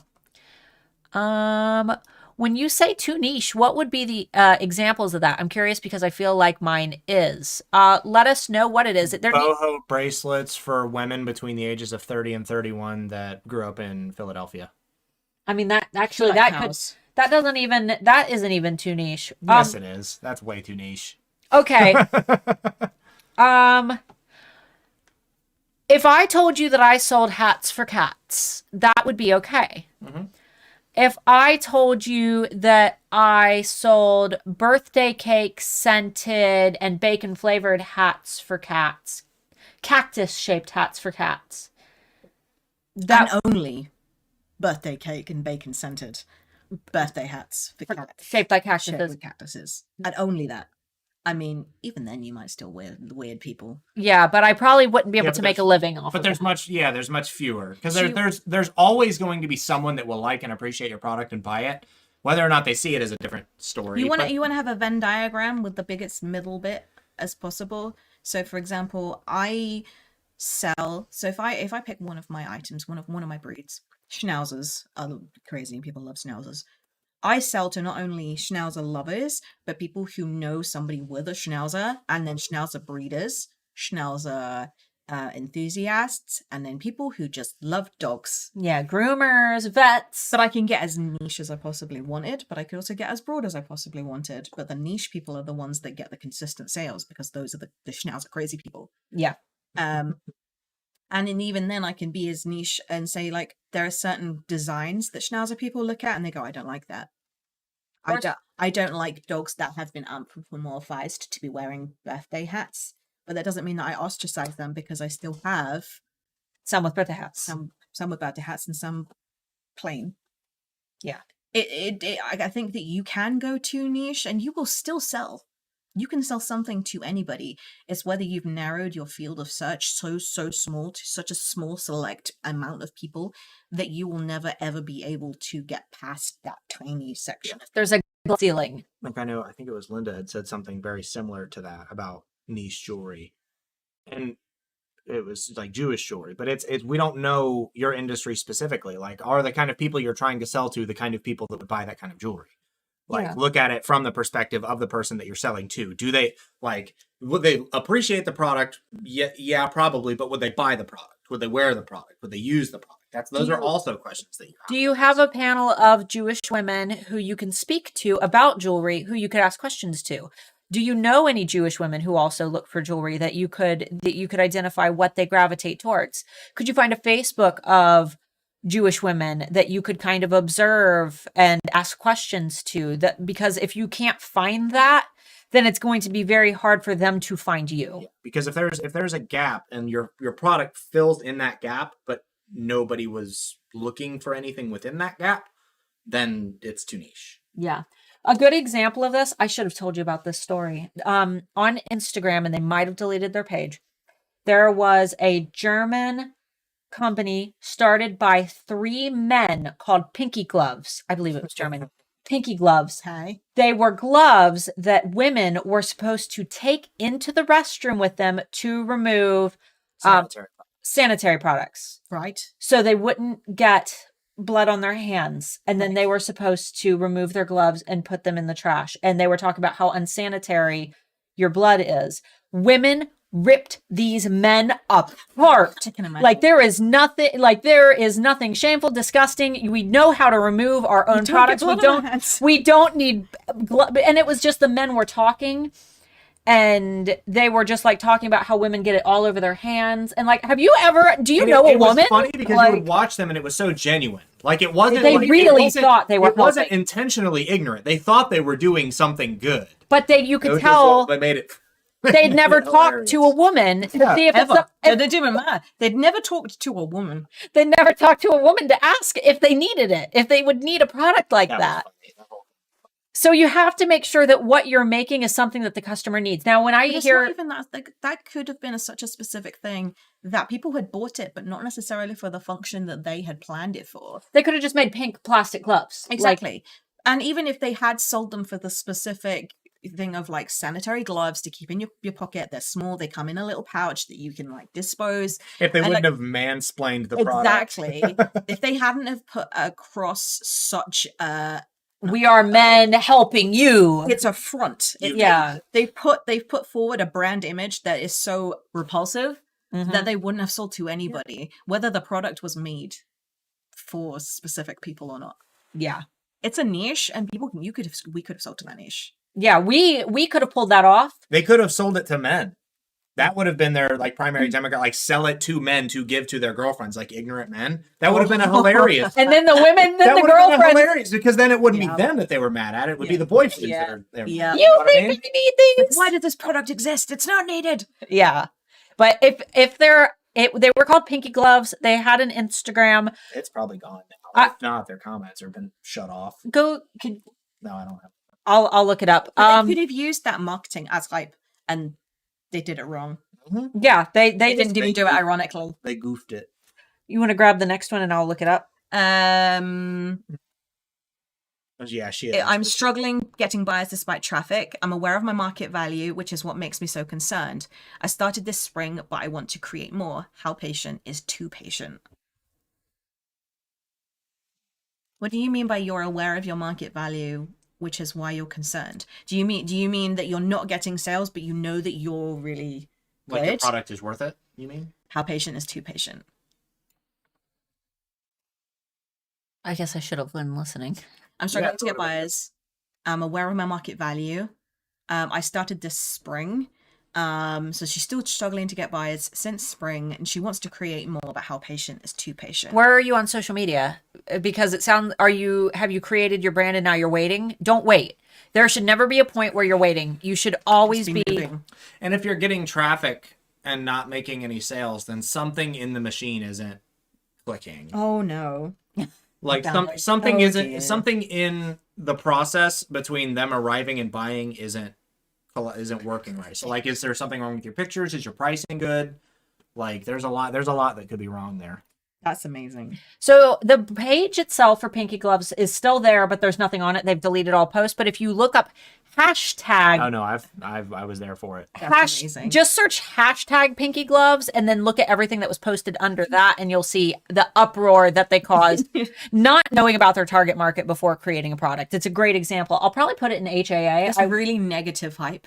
Exactly, negative hype. Yeah. I had 2 fails of 24-hour response time, but found it was an error. Somehow the system seems to not recognize communications made on smartphone. I sent screenshot as evidence to fight the stupid mistake. Even so, don't It's not stress. worth it. Don't Don't stress. stress. It doesn't matter. It really doesn't matter. Yeah, don't stress about not getting star seller. It doesn't do anything, Nope. and buyers don't know what it means. Yeah, it hasn't been around long enough for it to mean anything, and the like qualifications to get it aren't that difficult. So to get. me and Lucy really tried to get the November Star Seller badge because I was like, there's no point me getting it in December. It's not necessary. Getting a December Star Seller badge when I close on the 6th of December, Right. pointless. We wanted to get it for November to see what the difference was and how much we can game the system. Guys, you can game the system, and that to me is a flaw. Yep. And it means that it's pointless. Yeah. Like we did some really dirty things to get it, like achieve it, and that makes me like and it was so easy to do and so immediate. And then I'm also seeing people that should have got it and didn't, and it's like Yeah, and it doesn't make anything. Like, it doesn't give you more sales. Nope. It just gives you maybe more appearance in the public. It's just the little purple badge. That's all it is. Which and doesn't may- even match my branding. And maybe in the future it'll mean something, Like maybe they'll give you They'll like a pitch small it. % off your fees You or need to something give like that. feedback. But yeah, Give feedback to Etsy. help them develop it into something. Not in a negative way. Yeah, Don't go, this is rubbish, this is rubbish. help them develop it into Yeah. something that actually means something so they can use it, because it could be something where it's like it's not hard to get but it's hard to keep. You have to like actually be on point. Maybe they'll give you 2 cents off per sale for your fees or something. I mean, You never know. be positive about it, not negative, and they could turn it into something that's beneficial to sellers that actually give a damn. Shape it into something good. I am going to be honest though, every listing that I have clicked on that said star seller look incredible. Yeah. And it's not just like I don't think it's a badge that they give out freely. Like we were concerned that new sellers were going to be able to get it really, really fast because they're going to be able to get there all that fast. They're going to be able to match the messages because they're not getting 100 a day. So I was really concerned that newbie sellers that weren't necessarily deserving of it were going to get it really easy. They're not giving it out freely. They are giving it to really, really, really good shops. And I've seen shops with like big sales volume that have a lot of the badges. Yeah. Or it's mostly been shops that are bigger that I've seen with badges. So, why would Etsy choose only certain shops to participate in the sale and not others? I Don't know. Did they only invite certain people? Don't know. I haven't heard that. I've never heard that they only chose certain people. It will depend on what you get on your dashboard. Some people have so many tips that they haven't clicked off of that there's not really anything new that they can push to the top. Oh yeah, it can't populate. So try and get rid of all of your notifications if it's not showing. It's like the tips on your dashboard, like congratulations, you've got blah blah blah, give you a pat on the back. Get rid of all of those. And it should be the only one that comes up because they change that every day. Yeah. But there's no reason why it should show to some and not to others. I don't know whether they would not offer it to a shop that has a terrible shopper experience, whether they are even able to quantify that enough to not give it to them. Yeah. All right. Is there a way to set up a coupon that Etsy doesn't email out? I set up a friends and family discount and Etsy emailed out that coupon to everyone who has favorited my item. You set that coupon. You set that up as the favorited item. Yeah. You must have. You can go into your sales tab and set up through their sales and marketing tab. I have ambassador coupon codes. Yeah. So people can go onto their Instagram feeds and they put it in their profile and they said like 10% off if you use this specific coupon code because you're a follower of me. Yeah. And that's never been shared. In fact, it's never been used. Yeah. So rubbish ambassadors. So you just have that set as your automatic code that sends out after a purchase. You just need to go into your... You just might have accidentally set it as the favorited item coupon code. Yeah. Do you talk about how to pick a business name in HAA? I have the course but haven't started yet. Yes, actually, it's right towards the beginning. Which is perfect timing. Yeah. You So, shouldn't do it ever at the end. That would be terrible. yeah, I think it's in module 2 or 3. Something like that. Either it's right at the beginning. Oh, that question. That would be you. Let me scoot up there. It does give a message for VAT when we ship overseas, no message for state sales tax. It gives the VAT number for the sale, which we give to the carrier so the customer doesn't have to pay VAT twice. Yeah. I think that that's something that you have to take from your sales because it does. And even then it's 20%. It's a 20% across the board. Flat. Yeah. Let's see. Is there a website that has templates for how to write engaging posts? I think that just comes with practice. Yeah. As in like social media posts, it depends on the voice you want to have. You have to create your voice. Someone can't teach you how to create a voice. I will say that for Black Friday specifically, I've got a whole big list of different, I think it's 30 different marketing phrases in the Black Friday toolbox that's linked down below. And the book phrases that sell. Yeah. Words that sell and phrases that sell. You can get a used copy on Amazon for like $5. Yup. Those are great resources. And they're not books that you read. They're books that you sift to a page. You want to express, I don't know. You can think of like urgency. And it'll give you a list of different words. Or scarcity. Yeah, exactly.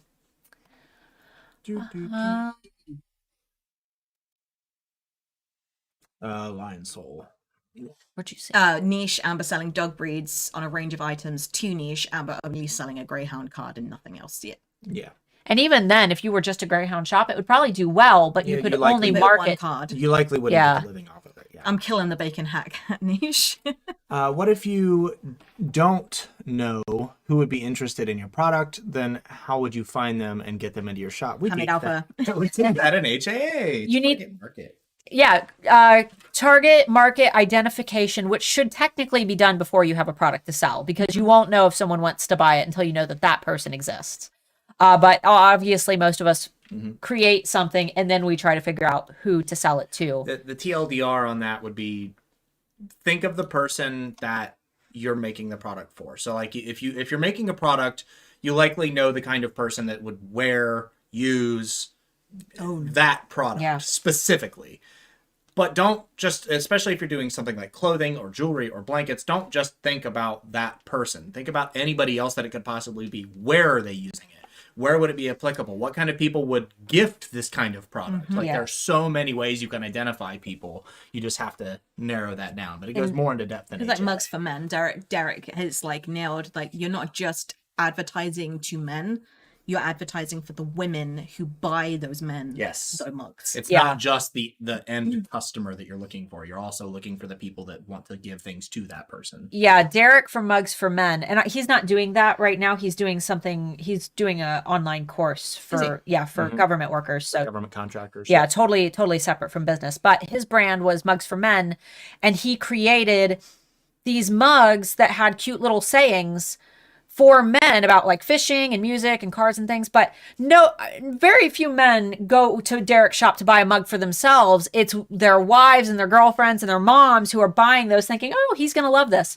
So when Derek did his branding, he did all these cute little like lumberjack characters, but they were cartoons. There's an interview video on your YouTube channel. Yes, an an interview with find him, actually Q&A with him. Yeah, but his branding is like cute little characters that, that's what the wives are going to think. Oh, cute little lumberjacks. And that's manly and cute. But a guy isn't going to look at that and be like, oh, So you have to appeal to the person that you are selling to, who's holding the credit card. For example, if you are making a shop with baby blankets, you're not selling to the baby. The baby doesn't have the credit card. You're selling to the mom who you need to do things to appeal to her values. Like safety would be like a number one priority for me as a mom. David commented, jewelry commercials are written and targeted to men to make them think that they should buy them for their moms, wives, and girlfriends. Exactly. Now, you don't have to do your marketing that way. You just have to know your audience. If that's the kind of thing, like if you're selling jewelry and it's specifically like women's jewelry, you can run ads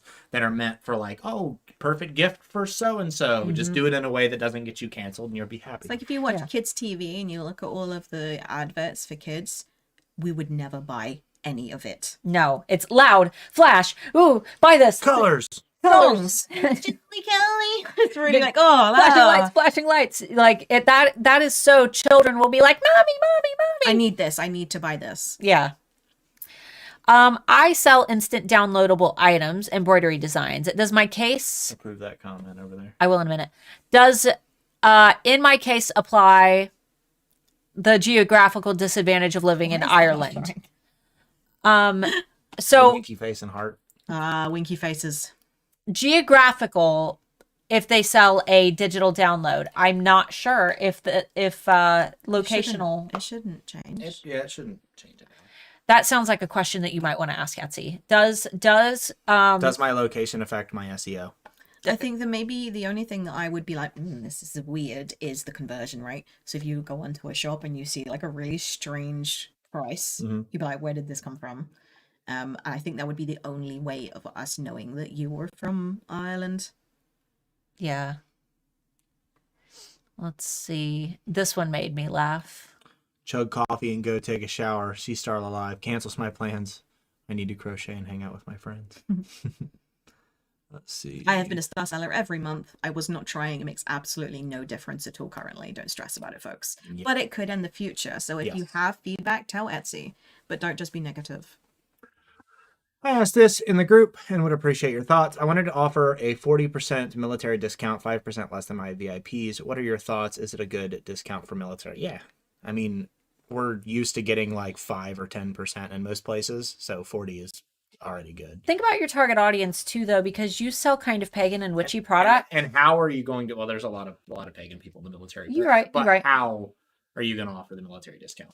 Are you going to offer that separately, like in a different mailing list? Are you going to publicly advertise that you give a military? Because there's nothing stopping non-military people from just grabbing that coupon and using it if they're not a VIP. Yeah. So if you're already sending out emails to your email list with a larger discount, offering the military discount, unless it's like on a banner somewhere or in an ad, you're already going to be advertising it to people that already have the bigger discount anyway. You ask me about my military discount. You could do that. And that will boost your message Yeah. rate. Do not ask for confirm. I know it sounds crappy, but don't ask for confirmation that they're military. Yeah. That can be kind of offensive. Well, Big also, brands I get, but Is there small actually, sellers. a place where you can go? So kind of like, so we have Top Cashback, Mhm. for example, that you go and then you can see all of the brands that integrate with Top Cashback. Is there one for military discount? Yes, there is. I don't remember what it's called off the top of my head, but places like Home Depot and Lowe's and places like that, there's a website where you can go and they verify your military ID. And then anytime you go to a store, you just have to use whatever email address was associated with it, and it automatically will. So you could see whether you could I don't know. partner with them and see whether there's maybe an independent version of You it. might be able to use that for your own website, but I doubt you'll be able to use it with Etsy in any capacity. And Unless you're also- using Square. And you don't want to take anybody's email address because there's extra Yeah. GDPR. and you also have to consider that, like, military, are you going to do like other Are you gonna do militaries? worldwide military or Yeah. just U.S. military? Because not all we've come to figure out not all countries No. feel the same way about their military. So Yeah, we've been talking about the differences between their military and our military, so it's very different. I missed the name of the book with the selling phrases. Yeah, phrases that sell. phrases that sell and words that sell. I have words that sell. I do not have phrases that sell. Phrases to sell. And there's also words. There's the website that you used for your courses. You're right. There's a website for it. It's in one of the lives that you did. Oh God. And it was like websites that free websites or free content that we use as brand people. We'll find it. There's a website out there that will also give you words. I'm sure if you could say like words that sell website generator or words that sell generator. Yeah. You might be able to find it. But yeah, words that sell by Richard Byen. Is No Richard idea. Byen the one who wrote Words That Sell? No one idea. of you knows. You type it in the chat. One of you has it on your desk right now. I sadly cannot afford your workshop. Is there info about this in your YouTube video or handmade offers? Info about what? I don't know what you asked. They have so much free content, and I've been watched all of their content before I even thought about joining, because I was like, well, if this is what they give out for free, can you imagine what's in the Handmade Alpha course? But there are so many things that you can apply to your shop just through what you can read between the lines of certain things that you say, and adapt it to your own brand. And I think that you don't have to afford the course to be able to make a difference in your shop. The Handmade Alpha Academy just takes it to the next level and gives you more information. And more step by step. Like, yes. It's like hand holding. That's why we do this for free. And then if you choose to go for that higher education, you have HAA as an option. But if you just want to hang out here, that's fine too. We're not one of those, I know that there are a lot of course people who are like, you have to do this for the next step. Here's like homework. Yeah, no. Yeah. So Richard Byen, yeah. she said maybe tell them they can contact me on how to get details on how to get their discount. I just haven't figured it out yet in reference to the military discounts. Oh, okay. You could do that, but that would be something that you would put like above the fold in your Etsy, but you're already offering your discount coupon in the same place. And if you're offering the military discount and the VIP through an email list coupon that's at a higher, that's also kind of a disrespect thing too. So, I mean, honestly, you could just put something thanking veterans on Veterans Day, Memorial Day, that kind of thing, and then just not worry about the military discount. I mean, we're not offended when people don't offer it. 99% of places don't. So. And if they ask, Give it to them. Yeah, Yeah. do it. But I mean, honestly, just do it the same as your VIP discount. Just do it the same. Don't make them feel like they're less than somebody who just took the effort to sign up for the email list. Lion Soul had said what we had said about finding target market. We totally have target market videos on the YouTube We've channel. done Friday Beans about it. Yeah, just go Way onto, fast. if you go to my, Brand Planet. oh, Brand Planet is also, Brand Planet. I went. Why am I here? Why are you here? Thanks for the pitch, Amber. Next Saturday, not this upcoming Saturday, but Saturday, December 4th, we will be doing a live webinar called Brand Planet, which is going to help you to develop the essence of your brand. And we use this as an opportunity to give you a free sample of what to expect from Handmade Alpha Academy, though it be live, which is very, very different than HAA that is not live. At your own pace. Yeah, exactly. But it can help you to get a good inside look at your brand. And we're going to start advertising that this week, or next week. I'm sorry, next week, last week of November. We will be advertising how to get signed up for that. If you're on my email list, you'll get an invitation. We'll be posting it in all the groups. We'll be mentioning it on not next Friday, the Friday after. How to sign up for that. It will be one where you have to register because we don't want to get bots spammed. Yeah, it gets bad. We don't do those public. Yeah, so it's good for your analytics to know how many people are going to be there. Yeah. Like, because you can prepare ahead and go, oh, wow, we have this many people signed up. Okay, we need to maybe portion it out and do a bit more of a question time because we're expecting a big amount of people there. So yeah, it makes things easier for us for preparation. But yeah, just keep an eye out for that. It's our most popular webinar, and it's so good that it is a bonus lesson in HAA where they can go back and watch it anytime. You guys just have to attend and watch it. So Priscilla says something really interesting. So rather than doing a breakdown of costs, she does a breakdown of lead time. So she says this many days to do this many days to do this. I like that so much more. And it kind of gives it a, like, just how much work is involved in your product rather than the cost of making it. Can I ask Santa for HAA for Christmas? I read that, Starla. Have you been?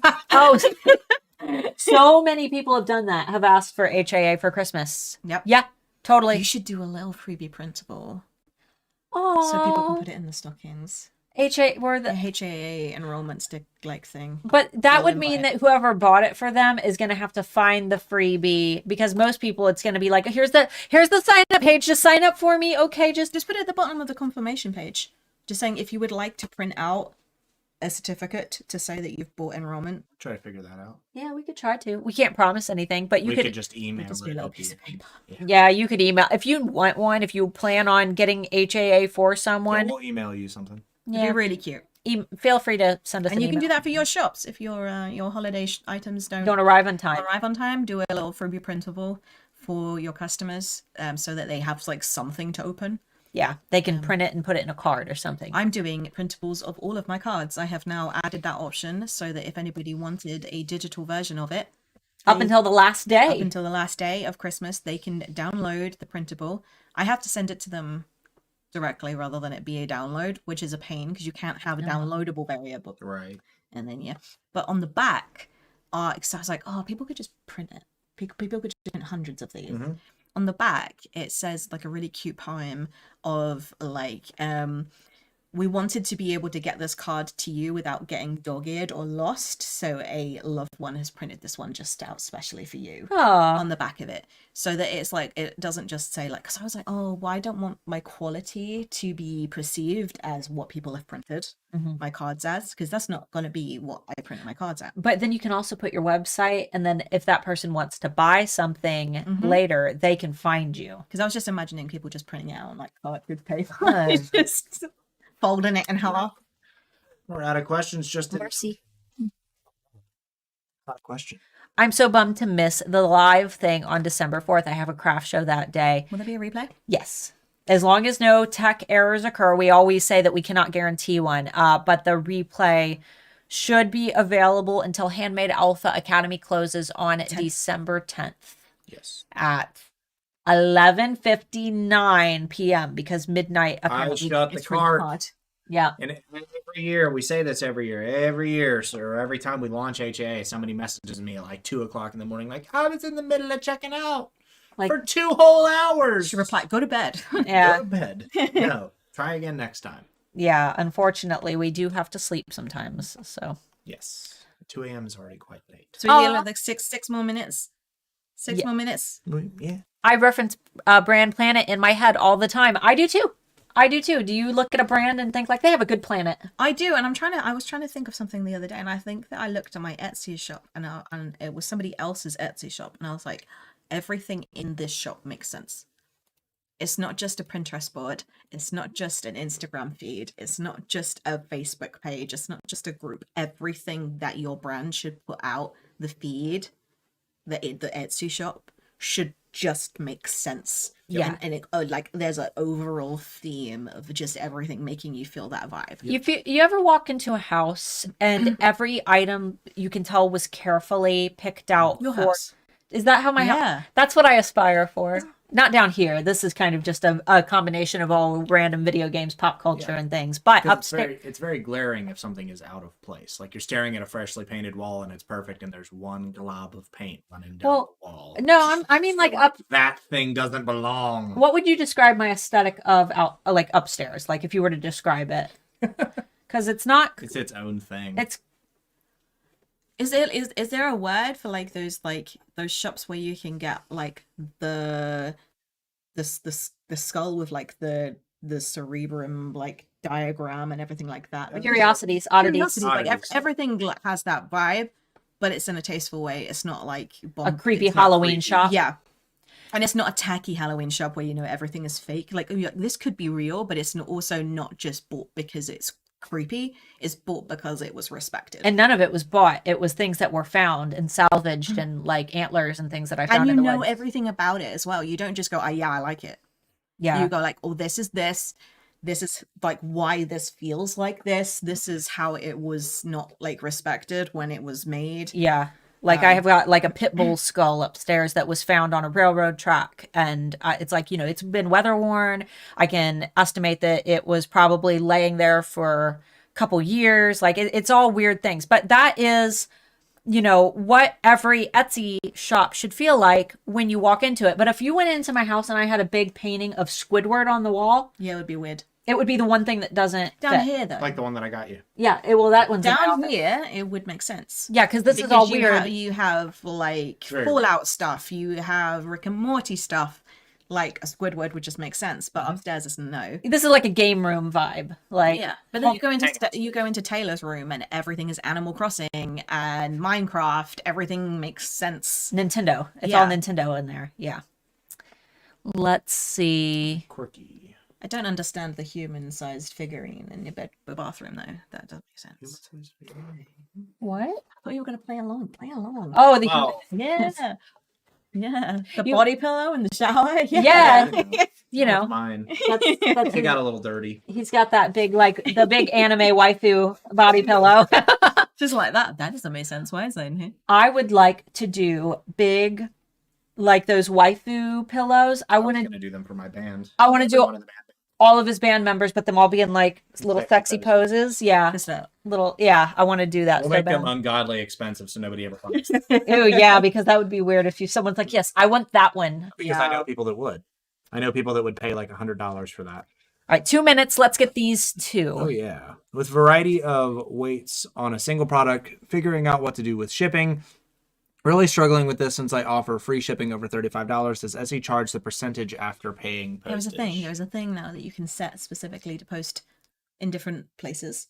So you can do change postage prices depending on region, or to like change your product items depending on location of customer. Okay.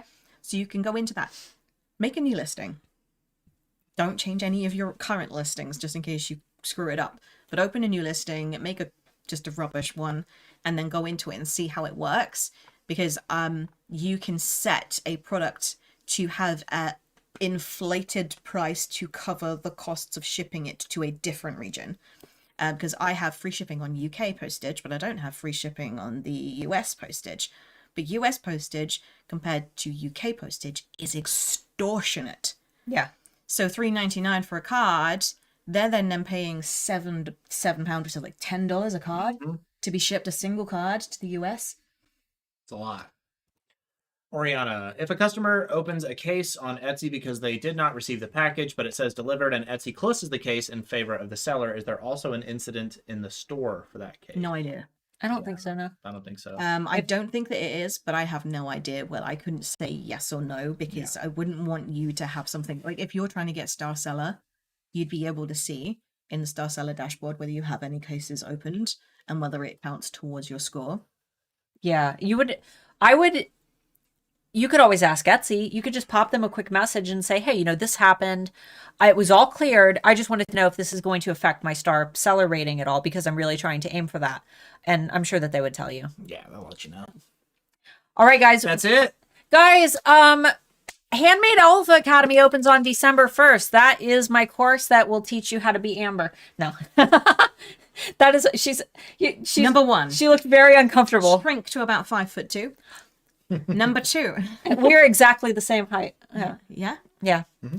Guys, HAA is my 9-module course that will teach you A to Z how to build your brand on Etsy, build an audience for your brand, optimize your Etsy shop, how to market your brand, how to create an email list, how to build a viral fan club for your brand, how to build your target market. How to be Tiffany. Tiffany & Co? Yeah. Tiffany & Co. How to be the Tiffany & Co. of The whatever. Lululemons. The Lululemons. How do you contact Etsy?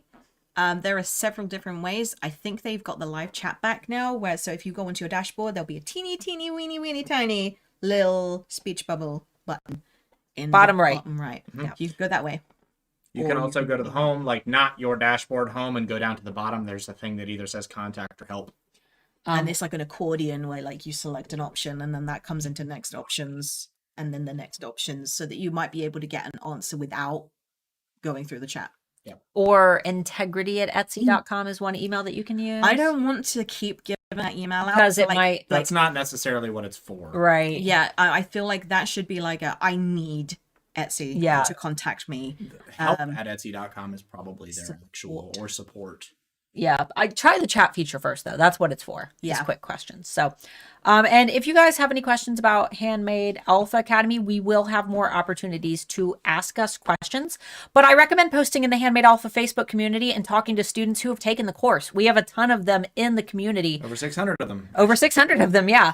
The Handmade Alpha Facebook community is free. It's linked down below. You can join. You can ask, hey, Handmade Alpha Academy students, what's your experience with blah, blah, blah. And you can get honest opinions. I'll do my best to not look at them. That way you don't feel like I'm staring at everything you're posting. But we don't. And we will have a Friday Bean on HAA before it closes as well, answering questions. We are extremely transparent about everything that we do. Yeah. So don't be afraid to ask questions. No such thing as a stupid question. And we will give you 100% honest answers for just about everything we legally can. Yeah. And guys, have a great Thanksgiving if you're in the U.S. Amber's going to try pumpkin pie for the first time. I am. It's very exciting. And we're going to have ham because I don't like turkey. Meh, turkey. Turkey sucks. I don't care how good you think your turkey is. It's not. You can It's help me dry. make my sweet potato casserole. Yes, whatever that is. It's good. It's Yeah. It's very Sweet good. Potato mash Sweet with potato mash. marshmallows on top. No, I don't do marshmallows. I do a pecan crumble. Is Don't you anybody have- else in the chat the Brits going sweet potato marshmallows? Ew. Sweet potato marshmallows. It's good. All right, guys. Thanks for hanging out. And we will not see you next week, but we will see you the week after. Mm-hmm. Bye. All right. How do I do it? This one? Stream. Yes. And that. stream.